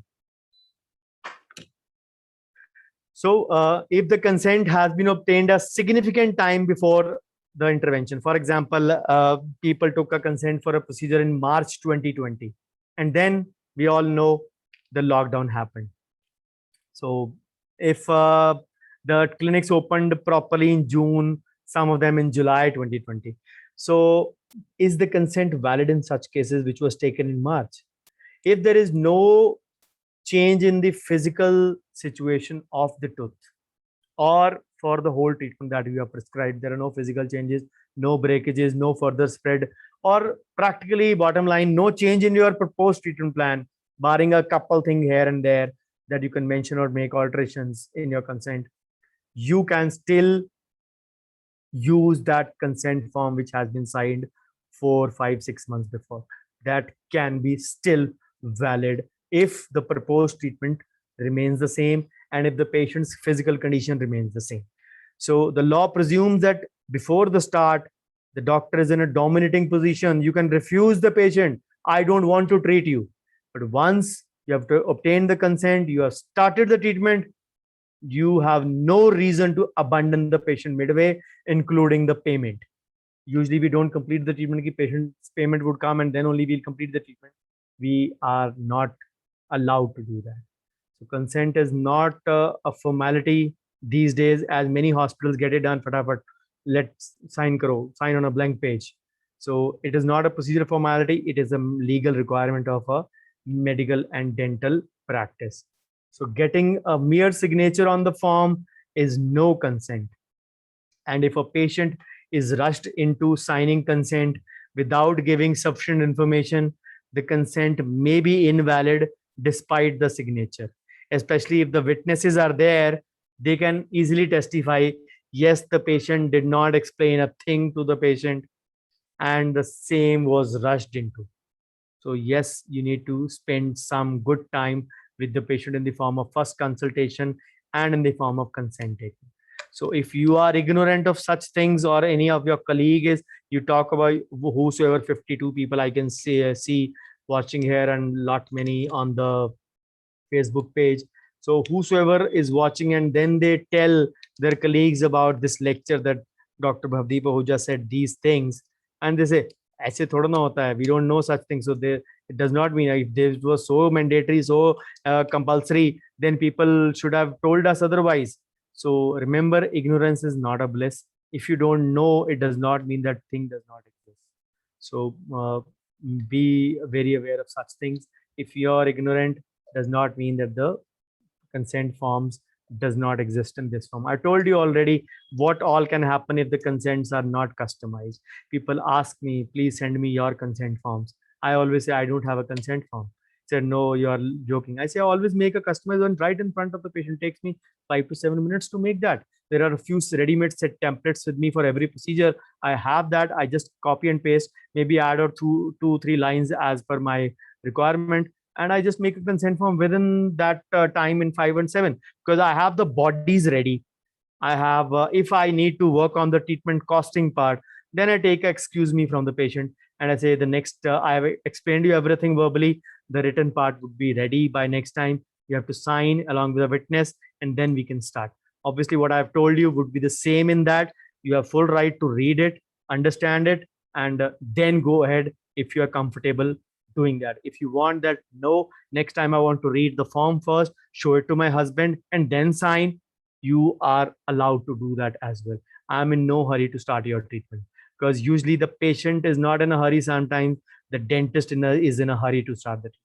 So as I said, the consent remains valid for an indefinite period, provided there is no change in the condition or the proposed intervention. The example I gave you for the last year's lockdown. So always reconfirmed it. It should be reconfirmed at the time of the surgery verbally. If you have explained, physically signed. If it is a surgical part, you just explain once again. And again, the consent to be taken from the patient himself or herself. Remember the Samira Kohli and Prabha Manchanda case. So no one can consent on behalf of a competent adult. You can do that for minors. You can do that for mentally unsound patients. You can do that for people who are in inebriated condition. But for competent adults, you cannot consent. Anyone cannot consent on their behalf. They have to sign it themselves. So consent should be free and voluntary, and it is said to be a free consent if it is not by any pressure or coercion, any undue influence, any fraud, any misrepresentation, or by any mistake if it is there. So again, the important thing always remain the 3 words, RBO, the risks, benefits, and the options. So the patient has a full right to a disclosure about his condition, his prognosis, the treatment benefits, the adverse effects, the available alternatives, the risks of refusing treatment, and the approximate treatment cost. When all these things are there, then all these things need to be put in black and blue as well, in the writing as well, in the consent form as well. Consent has to be procedure specific. I showed you 2 examples of endo and extraction.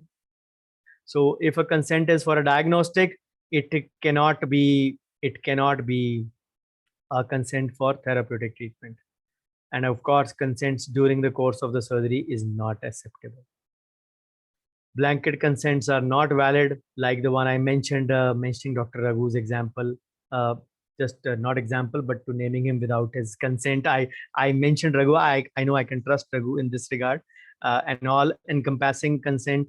I authorize so and so to carry out my treatment, and in the course of my treatment is not valid. And along with that, if I will not sue him for anything. Remember, I will sue you is a very common word in Western world, but it is becoming common in the Indian scenario as well. So always for a repeat procedure, a fresh consent should be taken. The beauty about the consent is that even if it is a repeat procedure, you don't have to undergo that lengthy process. You don't have to of explaining each and everything again and again in a meticulous manner, since the patient knows it. If it is an old patient, then he also knows the system of your working. So that is the reason sometimes for my old patient, for the same procedure, I did a root canal for a patient this side. Now I'm doing it from this side. The patient is the same. He or she knows my rules. So I'll just pick up the old consent of that patient only, copy and paste, just change the word 36 to 46. For example, if it is for the first molar right and the first molar left, I'll just change 36 to 46, and accordingly, the remaining of the things should remain the same. So there is not much of a difference. If the complication level, maybe the fracture level, maybe the anatomy is different, then I do make a note and do inform the patient as well that these are the things that are changed in this, and you should be aware. Usually in old patients, in people like my practice, I'm into 22nd year of my practice, these things don't take much of time. So many of the patients are repeat OPDs. The new patients know the system of working, especially the referral ones. So it is all interconnected chain only, if you are able to understand. So witness consents are legally more valid in court of law. You can still go ahead with the consent of a doctor and a patient. But if it is a witnessed one, remember, it is more creditable in the court of law. The patient is free to withdraw his consent anytime, even during the performance of the procedure. Then if the patient says stop it, you have to stop it. So you can address the concern and continue the treatment only if the patient agrees. So I've repeated certain things again and again to make the concept pretty clear to you. So consent is no defense in cases of professional negligence. You say, I had the consent. Consent does not give you a license to do negligence. Consent only means that you can touch the patient after his signature, after his consent, after his approval. It does not allow you to go beyond a certain standard of care, which is the gold standard in the cases of negligence. Since negligence is a separate topic it's a separately 3-4 hour topic. So I've just added a brief introduction here about this only. I'm not going into much detail because that requires further intervention for that. So consent is not fixed with a good form. It is always customized. I hope you understand what I mean by customization here, because each conversation with the patient is unique. Each truth is unique. Each situation might be differing from one patient to another. Your way of talking, your proposed treatment plan, your prognosis, the patient's condition, the patient's paying ability, the total treatment cost. Rarely you would have two kinds of similar patients going on parallelly in your clinic. Usually each case is a different case one. So even if it is a complete denture patient, the case would be totally different sometimes, even if the outcome is same. So always preferable to take the consent in the patient's vernacular, and desirable to use short and simple sentences, non-medical terminology, and preferably it should be typed legibly. It can be written also, but prefer, it is a smart age, it is a digital age, prefer a typed one usually. Everyone of us has a PC or a laptop in the clinic, so there is no point in actually going over there. So if you are tired I am coming to the end of my presentation. Just to summarize a few things. So it is not only ethical to impart correct and necessary information, but also important that it is a legal requirement in today's times. So this communication should be documented always in most of the cases, except where it is the express oral consent which is taken. So even sometimes the PI insurance will not cover for lapses for not obtaining a consent. They may consider it to be an intentional assault. Sometimes they touching the patient without the permission of the patient can be considered an intentional assault. If you don't have the signature, how will you prove that you took a consent, especially for a large case? For a simple express oral cases is fine, but where the risks of the treatment are involved, how will you prove that you actually touched the patient without the permission? So it can be considered as an intentional assault.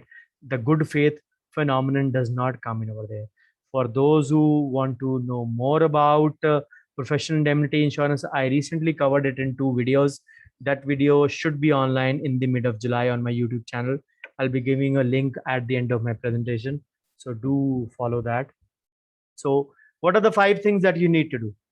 Communication, that would mean the first consultation. Documentation, talking about to the patient and putting it in black and blue, that is the record keep. Then the communication of documentation, you verbally explain the patient about the consent part. Then documentation of communication, the consent is put in black and blue. Then preservation of documentation, that documentation is to be stored minimum for a 2+1 3 years time. That is requirement as per the law as well. Physical forms have to be stored. I always advise physical forms are there, scan it up and then store it in your system, and then probably store it in your in whichever way you want to, in your store area, in your record keeping area, in your lab area, in your kitchen area, wherever you want to. So why actually dental patients sue their dentist? So this is a study from Forensic and Legal Medicine Journal. Wrong and pleasant outcomes: pain, swelling, bleeding, fractures. So being negligent during treatment or documentation, wrong tooth treatment, consent related issues. It is constitutes 25% of the suing effects. So I will sue you effects. So on case sheet and records, the journal says poor record is poor defense, no record is no defense. It does not mean how good record keeping you have pertaining to patient records. If you are not maintaining say consent part, that is also equivalent to no records in majority of the cases. It has been observed in judgments that the focus is on the treatment method formulation and execution rather than the treatment outcome alone. How you reach the destination is more important than actually the destination itself. So I hope you are not in such a situation right now. So let me give you a summary before we wind it up. So dentists have to use their skills, knowledge and experience for the improvement of dental health of public, and due considerations for patients' needs, desires, ability, and of course, patient's privacy. I told you about the principle of confidentiality and fidelity. So then we have a duty to be honest and trustworthy in our dealings, the principle of veracity, truth telling. We are not in a perfect science, we all know that. So the treatment should be conforming to the standard of care. The standard of care means you have to follow what the courts don't expect us to be Hercules. They will expect us what a reasonable person under a reasonable set of circumstances would have done. So we are expected to do that only. So it does not mean that if we fall below the standard of care, we are actually going beyond that. So treatment below the standard of care is negligent and can be a ground for malpractice claim. So usually the problem comes there only, that usually malpractice issues will involve the failure to diagnose, the failure to treat, a timely referral where you wanted to jump beyond your skill set, beyond your professional ambit, and of course the general dentists attempt to treat beyond their level of competence. Learn to recognize what your boundaries are, learn to recognize what your limits are, and do not actually go beyond them. So thank you so much for a patient hearing. Just a couple of announcements before I stop my presentation. So this is my YouTube channel that I was talking about. As on today, 20th of June, the number of videos have crossed 300, which are there on different topics of practice management, medical legal aspects, and finance. There are a lot of short videos.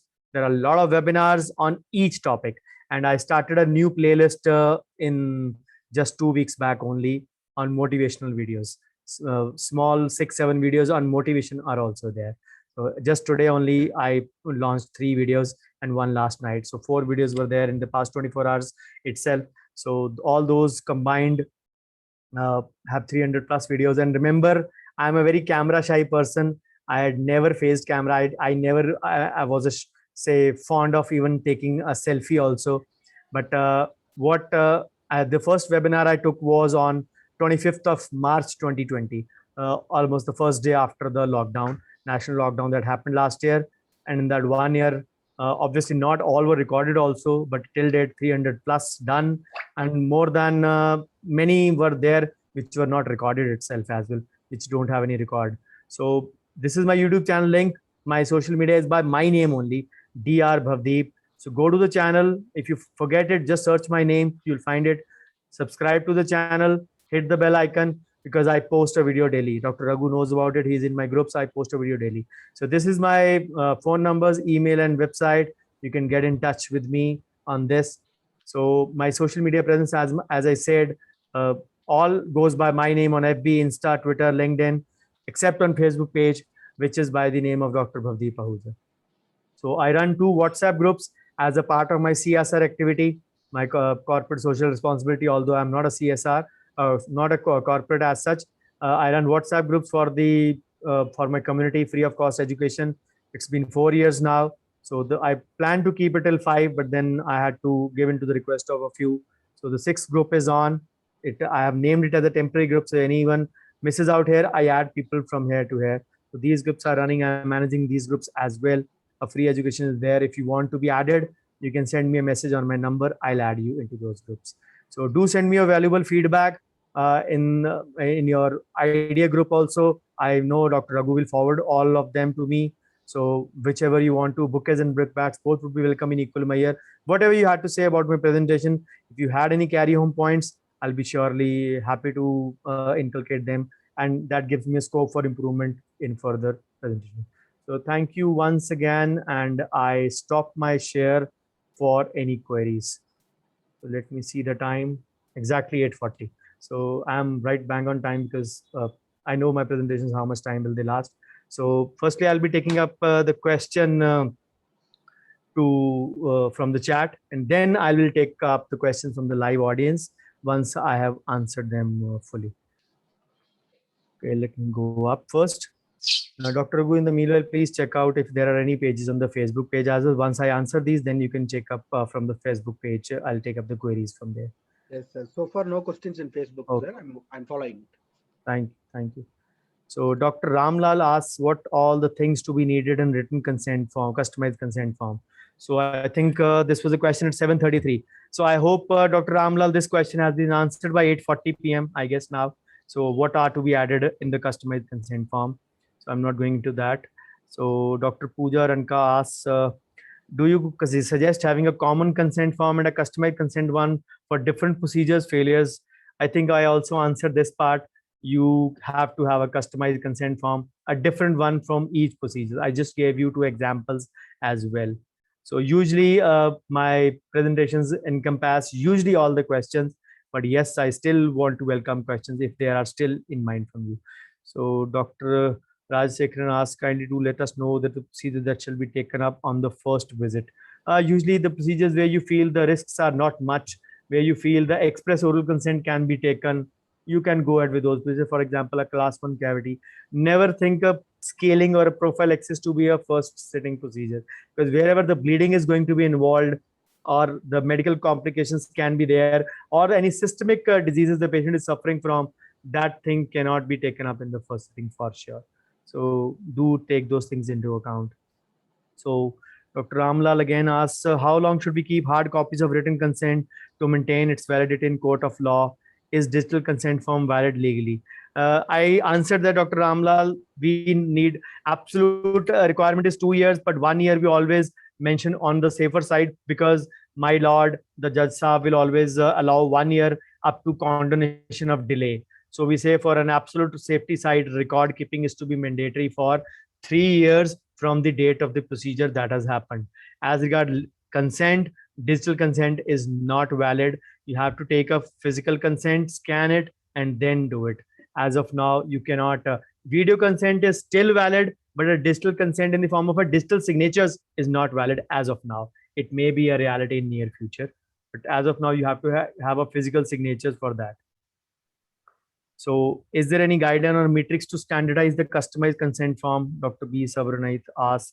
Dr. Sabranith, the problem is that there is no metric to decide that. It is a customized thing according to your consultation of the patient, according to the case selection, according to the prognosis, according to the proposed intervention. So all these things will actually decide the guidelines, and not a gold standard is there. The gold standard guideline with the 6 guidelines that were there, I gave in the presentation itself. So you can revisit the same on my FB page. Obviously, Dr. Rajasekharan and Dr. Raghu would place the same video on the YouTube channel as well in a few days. So you can revisit this video, that those 6 points are there, which all need to be taken care of while doing that. So can a scanned copy of the original consent is valid? Yes, of course, it is valid. Dr. Prem Karthik's question. So in case of lost original form, yes, it is a still valid one. So what is maximum time duration? They have to be retained as original copy, 3 years. 3 years is the absolute time. So Dr. Ramlal again says, what if patient disagrees to written consent? Do oral health practitioner has right not to treat them? Yes, that is what I mentioned. You have the full right to refuse the patient before the start. I always say it is my clinic, my rules apply. If you can't assert yourself in your clinic, then what is the fun of running such a clinic? You don't bow down according to patient's wishes. You have to decide your treatment. You are the boss, you are the doctor, you decide what is best for the patient, not the patient. You never stoop down to patient's level for the proposed intervention. I gave you an example. The tooth is bound to be extracted. Furcation involvement almost there, almost about to be separated. The patient says, please save it, even if for 2-3 months. But once it is saved, the patients turn into turncoats. They become different personality altogether. That it just lasted 2 months, you never said so. So they will behave like that also. So always be on the safer side. The documentation is your savior most of the times. So Dr. Kavita asks, if a patient asks the copy of the signed consent, can we give? Yes, the patient has right to all the documents in your practice. Whatever, even your OPD cards that you maintain for your own record keeping, if you're doing a manual one, or even if you're doing a digital record keeping, the patient has full right to ask for records, and you are liable by the law to provide the same within 72 hours of the request. In 3 days, not in like the banks, 72 hours for them means 9 days or 9 working days sometimes. And that would mean sometimes 2 weeks also. No, they don't count Saturdays and Sundays in that. For us, 72 hours means 3 days. And yes, you can still charge for those copies from the patient. The Xerox charges, the printout charges, you can charge that. Of course, that is a very small amount, but the law allows you to charge for that. But yes, patients have a full right to get the same done, the same to be taken from you in that sense. So, okay.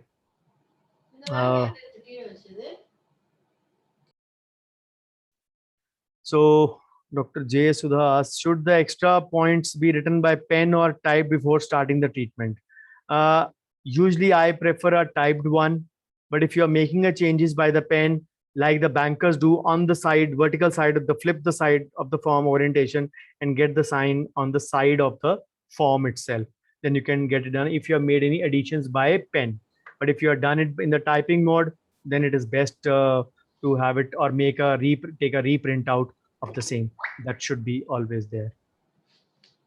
So is digital and video consent accepted in the court of law? Yes, video consent is acceptable in the court of law, especially for the patients who are handicapped, especially who are on a wheelchair or have a Parkinson kind of a problem where they can't actually sign. In those cases, video consent is valid, of course, surely. So Dr. Prem asks, are handwritten consent forms valid? If the patient comes alone without his attender, what can be a witness then? So are handwritten consents valid? Yes, they are valid, but it is a digital age. I would not assume that you are spending so much time writing the consent forms, and especially if it is a big one, don't spend too much, don't waste too much time in making a handwritten consent ones. The typed consents are a better option. If a patient comes alone, I already answered that. Who is in a hurry to start the treatment in the first sitting? At least not me, of course. So if I am not in a hurry to start the treatment in the first sitting, why are you in a hurry to start the treatment? Always remember that line. We need to know that the doctor and doctor and the patient agreed upon the same thing in the same sense. Unless you both are on the same page, do not be in a hurry to start the treatment. So who can be a witness? Tell the patient they have to sign the form next time. Always start it next time. So what if the patients refuse to the third party consent? So if the parents refuse to the third party consent, then of course you cannot do anything but to refuse the treatment. Of course, there will be rarely a scenario if the patient's child is suffering and the guardian or the school teacher or the PN has brought the same to the clinic or the hospital. I don't think a patient would refuse a treatment in that a case. More or 99.9% they will not refuse it. But for any parent, a kid is usually the first, say, first love to be treated as such. In that sense, they never want anything should happen to their kids. So out of love and affection, they will never refuse it, especially if it pertains to any emergency. But if they refuse it, yes, you. And if it is not if it is an emergency, you don't wait for the patient's consent in such cases. You institute the treatment because in emergencies you don't require a consent. But if it is a normal procedure, for example, the child has fallen down and is having a fracture, but a favorable one, not a dislocated one, a fracture, and he might be in pain. You have given a painkiller already as a part of emergency treatment. There is no bleeding or pain or swelling as such. Majorly pain you have taken care of, and the parent says, "No, I don't want to get it treated over there." So the parent says that. Obviously, then he has the right to choose that treatment. But if the patient is bleeding profusely, no parent would say, "Nahi, nahi, nahi, I don't want to get the treatment done." They'll always say, please start the treatment immediately. I don't want anything happen to my child, of course. So rarely that would happen. So a similar question by Dr. Gayatri: what if the parents refuse? Same one. Dr. Prabhu asks, sir, if we don't get consent in the emergency and something happens to the patient, they may blame the doctor. Now, sir, how can you handle this? No consent is required in emergency. That is as per the code of the law. That is as per the Supreme Court guidelines. You have done everything in good faith to save the patient. Nobody can challenge you anything. I told you, God forbid any accident happens outside your clinic. So rather, if you don't do anything, then you may be liable. That you being a doctor still did not do any CPR or any kind of a clearing of the oral cavity. If any foreign body had fallen in the throat and maybe the tongue had fallen back, the patient was not able to breathe, you did not do anything, or maybe a bleeding was happening, you didn't do anything to arrest the bleeding, then you may be liable. Of course, if you're not at home, then you can't be liable, of course, in those sense. But as a human being, otherwise your moral duty is to help someone in distress. In emergencies, you don't wait for the consent. So you always make the first attempt to make the patient comfortable first. So what about other state patient who does not know English or the local language? Usually then the role of the translator comes in. So somebody who understands both the languages. So that is the way to go about in such cases. But then usually English is the common language. If the patient does not understand even English, then the translator has to be employed for such purposes. So patients don't value the prescription and mostly don't bring it again, in spite them told to bring them next time. Yes, they will not bring it, of course. As I mentioned, some people take a blanket consent and that too on the prescription of the patient also. So, okay, Dr. ADMLR asks, sir, who can sign the dentist side witness in the clinic without dental assistant? I don't think any dental clinic functions without any assistant usually. But then usually associate, assistant, or anyone who is actually working and can sign on behalf of the dentist witness. It has to be there usually. So Dr. Dinesh asks, how about explaining to patients who complain that a wrong tooth has been treated or extracted even though the right one is treated?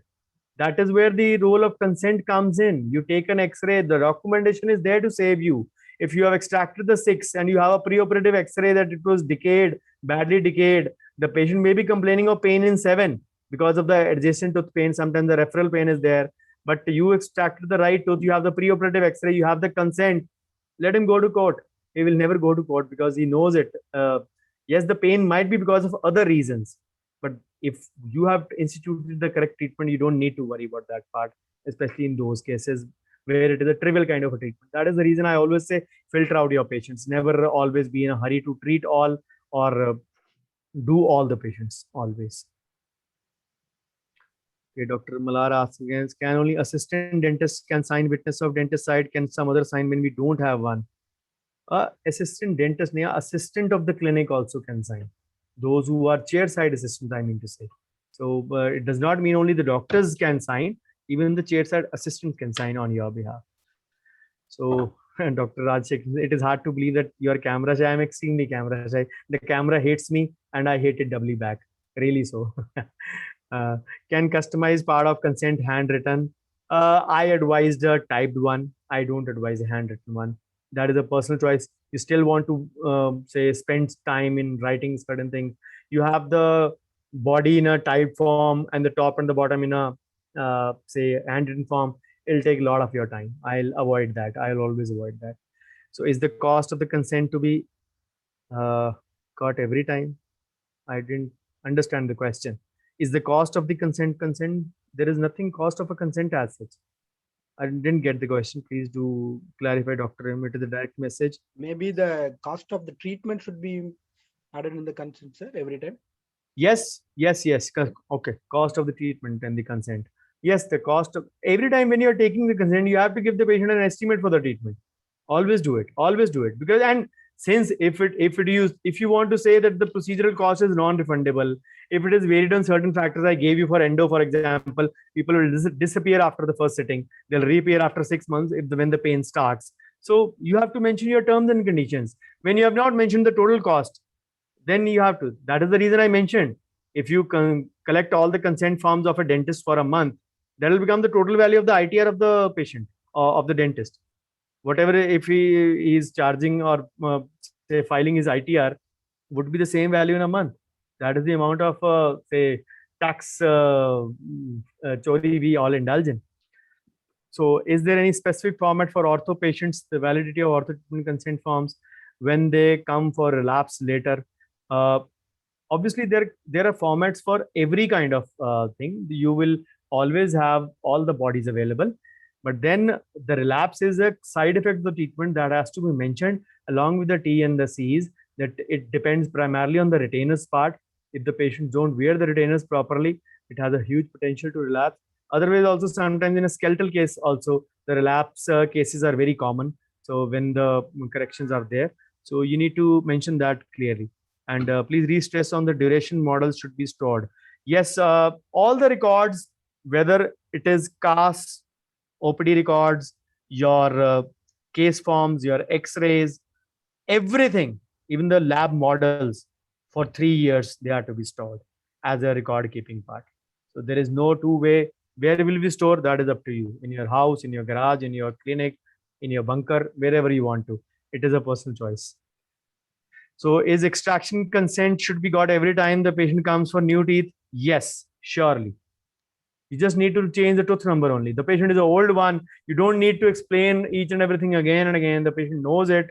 Get the same done and you get, and the patient also knows it, that he needs to sign a consent form. See, he or she will already bring a witness along with. When they know your way of working in the practice, you need to make a system apparent to the patient. So all these aspects of practice management, all these are available in the video format on my YouTube channel as well.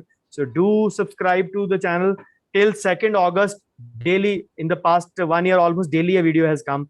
Even just today, Sunday, there are 4 videos that were online. So every day, minimum 1 video is there online in the form of a long video, short video, or a webinar.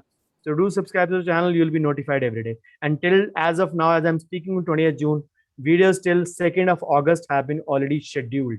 I don't do anything. They'll come automatically. Whenever this webinar is to be taken up, that will already be, they'll be all automatically scheduled in the queue by tomorrow morning. So you don't have to worry about this part. So you might see this on your YouTube channel earlier, because on my channel it will be scheduled around the 1st or 2nd of August only. So whenever it comes over there. So how far the signature of the patient is authentic or refuses that it is not his sign, and how can we prove in court of law? Dr. Nagarajan, that is the thing we need to understand. One who signs in the presence of 4 people or 3 people other than him, he will think twice or thrice to actually backtrack from his treatment, from his statement. You can always say, yeah, this is not my signature to one person. When 3 people have signed together or 4 people have signed together, it is very hard to refuse that. So don't worry about that part. You don't need to prove it. They have to prove it that it is not their signature, or whatever they have been, it has been forged.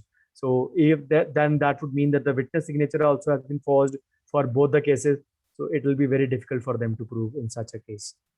So if a different, and I told you, we don't go into such thing. We don't, for the reason of consent, we don't go to the court. We reasons of not taking the consent, we can go to the court in such cases, because most of the time the patient will absolve, I was not told of such things. So as I told you, the courts are not competent enough individually to decide upon such, so they refer it to an independent medical or a dental board who decides that whether the treatment was followed was up to a particular standard or not. And in such cases, the board will decide, the board will ask for the documents, and the documents of consent taking will itself decide, yes, whether what the treatment recommended was, it was actually standard of care or not, whether the patient was informed of all the RBOs or not, so that the consent will automatically take care of. So the signature thing will not only come into being only in that path. In any case, when there are 2 signatures of witnesses, it is automatically a more credible thing in the court of law. So don't worry about that part. It is a differently abled patients come alone to the clinic, how to explain him or her and get consent. I told you, Dr. Gayatri, video consents are valid in cases of Parkinson's and cases of differently abled patients where the signatures can't be made. The video consent is valid. And yes, the same can be taken from the patient along with the companies as they, yes, every question has been answered and they have been informed about such cases in such scenarios in those things where we take those things into account. So that is the situation. We need to understand that we will get a problem most of the times when we don't adhere to the requisite set standard. Okay. What happens if the orthodontic patient leaves in middle of the treatment and asks for refund? Your consent is your savior. If you have mentioned no refunds issued, dissatisfaction is not say reason for that. But yes, if you have fallen below the requisite standard of care, that may have become a ground for malpractice or a negligence. But a refund thing, you have mentioned already clearly, witnesses have signed that this treatment is non-refundable even if you discontinue the treatment. That is where the role of customization comes in. Your treatment conditions, जो rule आपके clinic में है, whatever rules exist in your clinic, that have to be in black and blue. For example, just presume I have a rule that if you discontinue the treatment, I will pay you back 50% of the refund. Your clinic says even if you discontinue after 10% of the treatment done, 100% charges would be non-refundable. It can vary as per clinic. So that is where the customization comes in. Each patient is different, each dentist is different, each clinic is different, each situation is different. So you need to understand all these have to be a part of that consent form. So that is why there can be no 2 common consent forms. It is always customized. So Dr. Sudha asks, what about the concern from the patients who come from old age homes and hostel? Did not get the question. Concern from patients who come from old age home and hostel. Like those who don't have a guardian, sir, who cannot sign for them, or they cannot bring someone along. In those cases, whatever they're even friend, it is not always that a relationship has to sign. It can be a neighbor also, it can be a friend also. It can be a accomplice in that old age home as well. If it is in a hostel, it is a minor. In those cases, the guardian is needed. The minor cannot sign, surely. Okay, Dr. Vignesh, thanks for great session. Do we need informed consent for all dental procedures? Is the standardized template available for each procedures? If not, should we not have one by DCI or IDA? Of course, only body of the content and having space for customization. ID has a few at their website, Dr. Vignesh. Again, I'm not very happy with their whatever are available on their website. DCI does not have any. Yes, it is their duty to specify.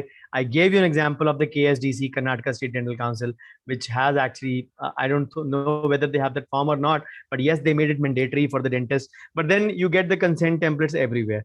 We have, but sir, for our branch, we had got a set Great. of custom forms. The body part. The body part. Great. That is great to hear. I mentioned at the start, yours is one of the most meticulous and organized branches. We also need to take a lesson from your branch. Thank So you, sir. do we need informed consent for all dental procedure? Yes, we need consent for all dental procedure. Express very small procedures where the express thing can be done. It is a checkup, it is a complaint kind of a thing. It is just a overall. You don't need consent for such cases in those scenarios. So don't worry about that part. So, okay. You asked for the cost of the treatment and consent. No problem, Dr. Ram. So Dr. Gayatri asked, in case of emergency content, what it contains. Emergency, you don't need any consent, Dr. Gayatri. There is no consent required in emergency. You don't mention what is required in consent. We don't need any consent in emergency.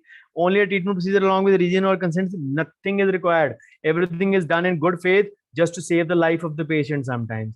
You don't need anything for emergency. So don't bother about that part. So Dr. Vignesh, do we need anything other than ICF mandatory by court of law? ICF, informed consent form mandatory by court of law, medical records, case history. Yes, these are the basic things that are required. Yes, all those other investigation reports, any X-rays, any lab models, any casts, if any needed by the law, if any needed by the court, but those are needed only in cases of negligence cases. Stick to your desired standard of law, standard of care, sorry, not law, standard of care, and you will not see the face of the court in any near future. So don't bother about that part.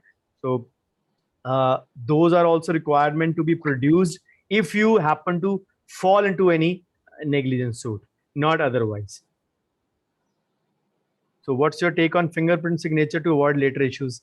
Yes, that is again a debatable thing. Nothing wrong in that. If you don't want to take a signature, you can go in for a thumb impression, even in cases of a literate person. Nothing wrong in that, but I am getting signatures done. I haven't faced any problems till date. But yes, there is no bar. Instead of signatures, you can get a fingerprint done. Since people believe that fingerprints are unique. So yes, again, no issues in that. You can get that done as well.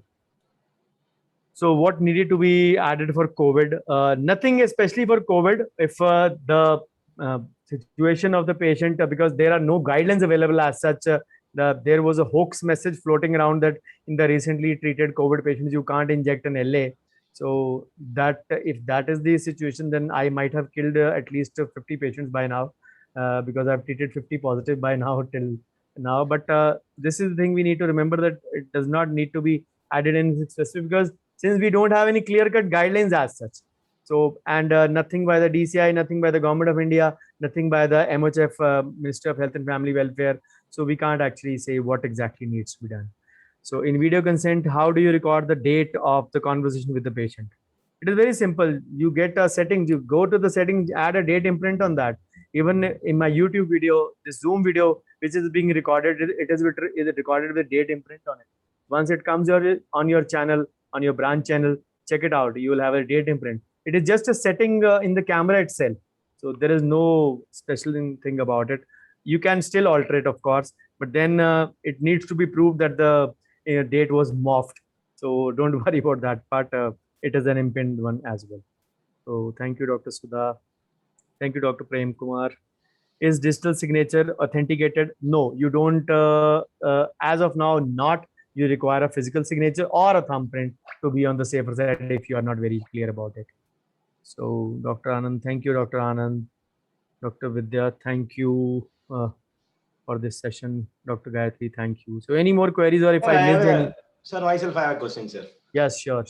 Sir, actually, it's really very hard to believe that you are a camera shy, and you made your first presentation by March 2020, if I'm right. Yes. For the past 1 year, it has been so good for you, and the way you articulate words is tremendous. The thing is that, if I'm right, you said that if it is mentioned in the consent form that that you may not be sued for any negligence, something like that, between the patient and in the consent form. That was Even if it is mentioned so that you may not be sued for so and so for medical negligence or whatever it is, even if I found guilty, will it be accepted in the court of law in India right now at this moment? If at all there is any negligence or so-called negligence or loss or whatever it is. The words were that consent is not a defense in cases of negligence. The consent form is not your defense. Consent is only a permission to touch the patient with his wishes, with his approval. Consent does not give you a license to do anything. Consent only gives you permission to do only the suggested protocol that you promise to the patient, and you fall under the Indian Contract Act 1872. You two parties are agreed on the same thing in the same sense. Doctor, you will treat my tooth like this. You will build up my tooth like this. Just an example. You build up like tooth like this, like a triangle. Let's suppose you will build up tooth like this, but in the end you build it like a square. So that is where you breach the contract. If you say, no, this is the correct one, I promise this only. No, doctor, you promised me a triangle, you built up a square. So that is a breach of confidence here. A contract is there, and the patient can go to the court that yes, in the consent or whatever, I agreed to the treatment because I was promised a triangle. I in the end have got a square. So I'm sorry, this is breach of contract, this is breach of trust. So the doctor, I need to sue the doctor. And then the doctor is negligent. The doctor will say in defense, the triangle was not feasible. I didn't know how to make a triangle, so I made a square. Or maybe he'll say in a different form, the square is the best suited for that position. It will give patient a better comfort. But what you need to comply is, if the square was suited best, you should have explained the best that to the initial phase. And the patient agreed that yes, I will get a square in the end. Why did you say a triangle first? Just try to just imagine that situation. So consent is a thing to touch the patient and not give you a license to do anything that you want. You still required to stick to the desired standard of care, the subjective standard of care that I mentioned. Full disclosure, and that is the reason, and you treat the patient accordingly. The patient, still, even in this situation, the courts will not expect us to be Hercules. They will expect us what an ordinary man under an ordinary set of circumstances would do. We did that. We don't expect a specialist job to us. But yes, here also we need to realize that we don't jump beyond our skill set. We do not attempt those things which do not fall under our own, say, skill set ambit. Wherever we know that I can't do this procedure, inside, draw a line, call a specialist, or refer the case, whatever is best suitable to you. So I hope I answered your question. Yes, sir. But because most of the cases, most of the situations here is the law is more friendly towards the consumer, if at all it is. Surely the law is more friendly towards the consumer. Surely I agree that. But the problem is that your documentation is your biggest defense. If you have good record keeping, if you have good consent form, and you stuck to the desired standard of care, nothing or no one can touch you. Don't worry of that. Thank you, sir. Okay, thank you, Dr. Uma Shankar, sir. Thank you, Dr. Vignesh. Any more queries? I have one query on Facebook, I guess. Dr. Vrinda, she mentioned, has a query last night also. Can you share a proper consent form? Dr. Vrinda, the consent forms are surely customized. I mentioned it before also. So they are not a proper consent form. A proper consent form is a customized consent form. So don't worry about a proper consent form. You have to create another one for your own. Sir, sorry to interrupt. At least for the beginners, at least the body of the consent form, at least. Google it. Google it. You will find thousands of bodies. Google it. You will find thousands of bodies. Use your own wit and will. I never indulge in spoon feeding. Dr. Raghu knows that. Got it, sir. Got it, sir. Got it, sir. Yep. I'm having a workshop in the end of July on informed consent for full week. Almost 8 to 9 to 10 hours. It will be there. End of July or beginning of August, it will be there. So again, a full thing with all the templates, with all the consent forms. So I'll inform in my WhatsApp groups. So wherever, if I told you the groups, if you want to be added over there. Dr. Dilip, I mentioned 3 years. 3 years you have to preserve your documentation.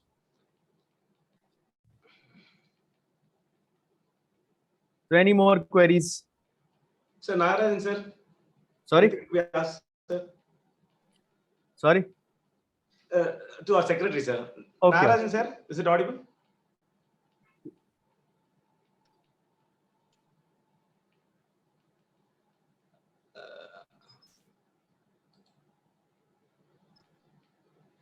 Sir, Narayan, sir, do you have any questions, sir?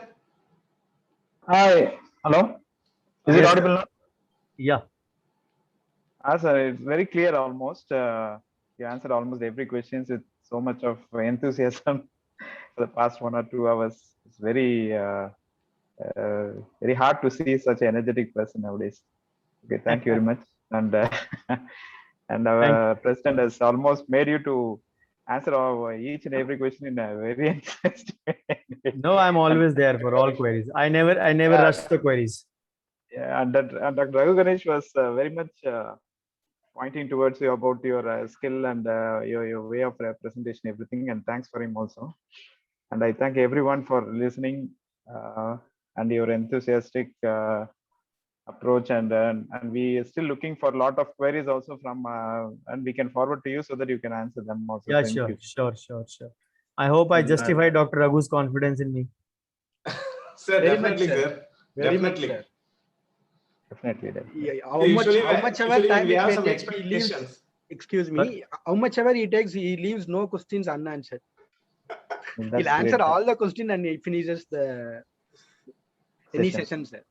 It's a one in all guru, sir. Finance, practice management. He does everything. He's a great mentor I have got in my lifetime. I should be very thankful to him.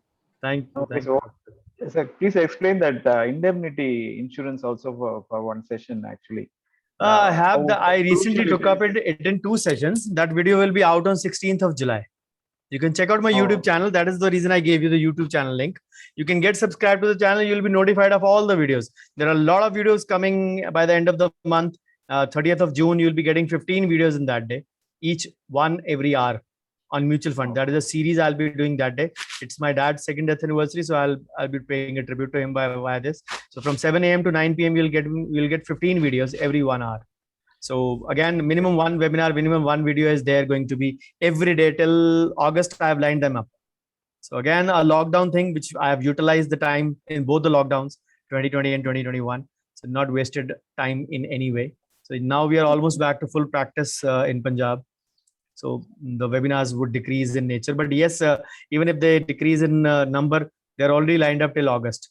So I'll keep on doing short videos as such, but yes, the webinars will reduce after 30th June. Dr. Rimosar has raised his hand. Can I unmute him, sir? Yeah, sure. Okay, I didn't change the setting, I guess. I'm sorry. Okay, you can unmute yourself and ask. No problem. Doctor, that was a wonderful session. I would like to appreciate you for the wonderful consent. That was a very good consent inform. In fact, we've been doing this consent thing for the past more than 8 years since our clinic is an NABH accredited clinic. Great. So I would like to just bring a small point to you that there are people going to the Supreme Court against the dentist, and there are people going to the consumer court. Okay, so could you just make a few points on highlighting on that? What is the difference in between these two and the body of counsel, if the which could support the dentist? The only thing is, if it is a civil case, if it is pertaining to a damages only, where there is no negligence involved, if it is a civil suit, then it goes to consumer court. Again, the levels are district court, state level, and the national level. Even the district range has been now increased up to 2 crores, I guess. Earlier it was around 10 to 50 lakhs or so. Even the local or the district court has a much range now. So if it is a civil case, it goes to the consumer court. If it is a criminal case where the gross negligence is involved, where they're kind of say damage, they always say negligence, we always say damage in mind, body, and reputation. So whenever the damage has occurred in these 3 dimensions, then it goes to the criminal court, or in the criminal sections of IPC are applicable. IPC 326, 336, 337, all these sections are applicable. There's which usually translate to injury of the tooth or the grievous hurt or a grievous hurt in those cases where you have damaged beyond the comprehension. So in those cases where negligence is involved, they are criminal. They go to the normal courts. Obviously, directly no case goes to the Supreme Court. They have to follow that channel of the JMIC, the district court, and then the High Court, and then the Supreme Court. But the CPA, again, 3 jurisdictions, primarily starting with the district one only, based upon the pricing part. So I hope I answer your question. Yes, doctor. Yes, doctor. Anything else, sir? Rama, sir? So then there is also most of the common thing what most of the dentists they face is regarding the root canal failures. I suppose.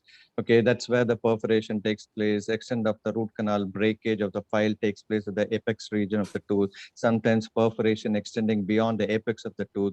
These are the most common failures most of the dentists they feature and they highlight and see in that. So in these cases, if suppose the patient sues a dentist, and because recently also, not recently, like few years back also, I just read in a newspaper stating there was a little bit of perforation and the patient was not much satisfied with the dentist, and they filed against the dentist almost 50,000 to 1 lakh rupees, where the patient pays the dentist only somewhere around per tooth around 5,000 to 10,000, maximum about 25,000 rupees. But they had filed against the dentist about 50,000 to 1 lakh, stating that you have literally caused a very bad injury to my tooth, which is a major part of my organ, they say.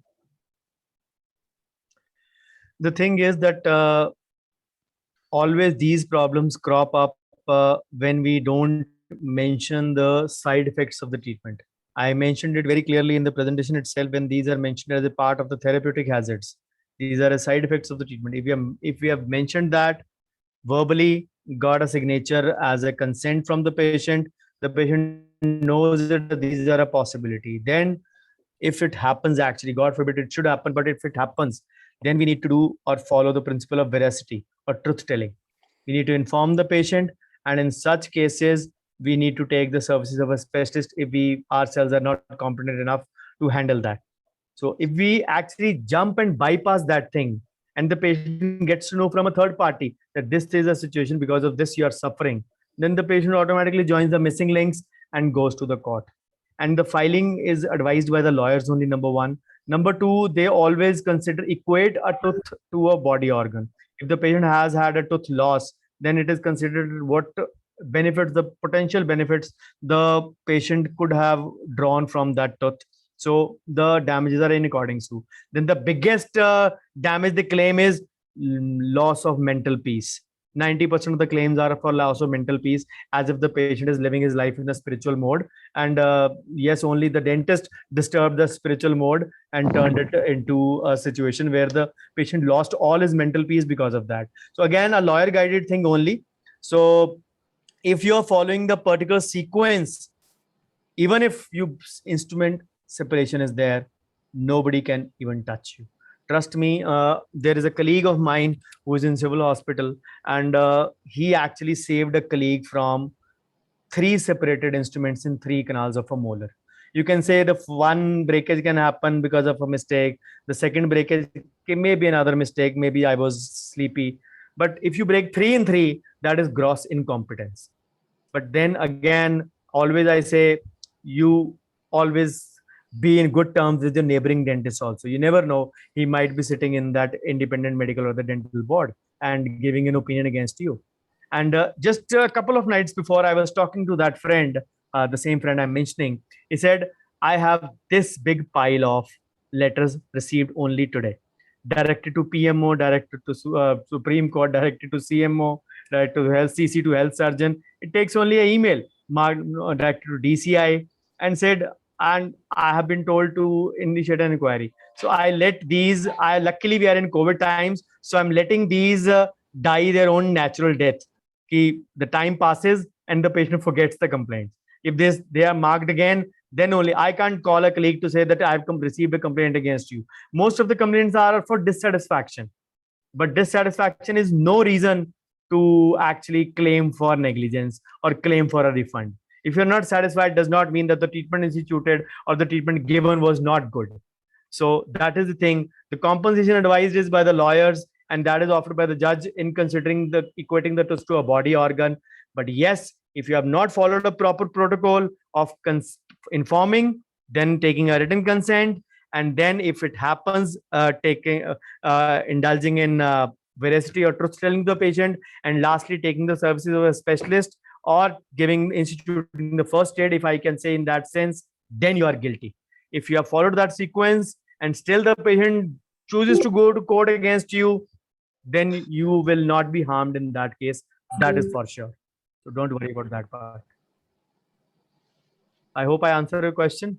Yeah. Is audio recording a good consent form during the patient dentist conversation? You can take people do have CCTV cameras. They have CCTV cameras with voice also these days. You can do that, but a simple paper consent is valid enough with signatures. You can take a thumb impression, you can take a video consent, you can take a CCTV, you can do a CCTV with audio. Everything is valid. But if the basic is valid, why do I need to graduate to a further level? Why do I have to indulge in such a situation that I'm treating such risky patients? That is where, when I talk with the patient first, I understand, I know about it. Yes, this is not a good case to be started. So learn to say a no. Don't start the case. You have an upper hand at the start of the treatment. We are not supposed to treat everyone who walks through our door. We can still refuse all the patients. It is our personal choice. It is our rule. It is our clinic. Our rules will apply in our practice. Thank you, doctor. Thank you. Thank you, sir. Remo sir, thank you, sir. Thank you. Sir, our Tamil Nadu State President-elect has his words of appreciation for you, sir, now. Live, the voice alone, sir. Sir, Sure. Umashankar, sir, you can proceed, sir. Good evening, everyone. And we had a wonderful session today. Really great to have Dr. Bhavdeep Singh.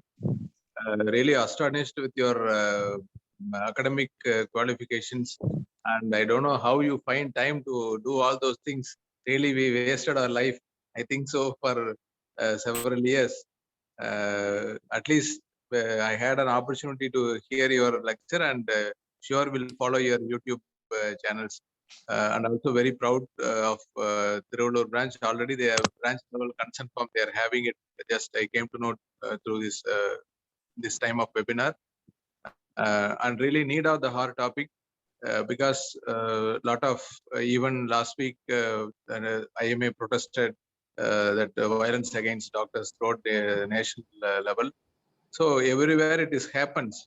And also we have a conscience that we explain the patient thoroughly about the treatment modalities. Otherwise, without the consent form also, we may also sometimes we may also take advantage. So it's both the win-win situation for both the patient and the doctor. And you are explained very patiently till 9:30. Very happy to have you for this webinar, and on behalf of Thiruvallur branch and IDA Tamil Nadu State, I thank you. Thanks a lot for sparing your valuable time. Thank you. Thank you so much. Thank you, sir. Thank you so much. Really a pleasure being here in the branch. So the best takeaway message for me, at least for me, today is what you said at last. The thing is, we are not supposed to provide treatment to every patient who walks into our clinic, actually. Absolutely. Super, sir. Absolutely. The best takeaway message for me, actually. Raghu, anything else? You're muted. Unmute, Raghu. I would like to hand over the certificate, sir, as a token of appreciation from our side, sir. Thank you very much, sir. That was a wonderful session. As usual, you rocked, sir, and you had been giving us lot of knowledge. And thank you very much, sir, for all that you are doing to us. Thank you. I would request you to request your branch members who have attended to post the feedback to this session in your WhatsApp group, and you please forward me the same. We'll do, sir. We'll do, sir. Thank you. Yes, thank sir. you so much. Thank you very much, sir. Thank you very much. Two certificates, Raghu.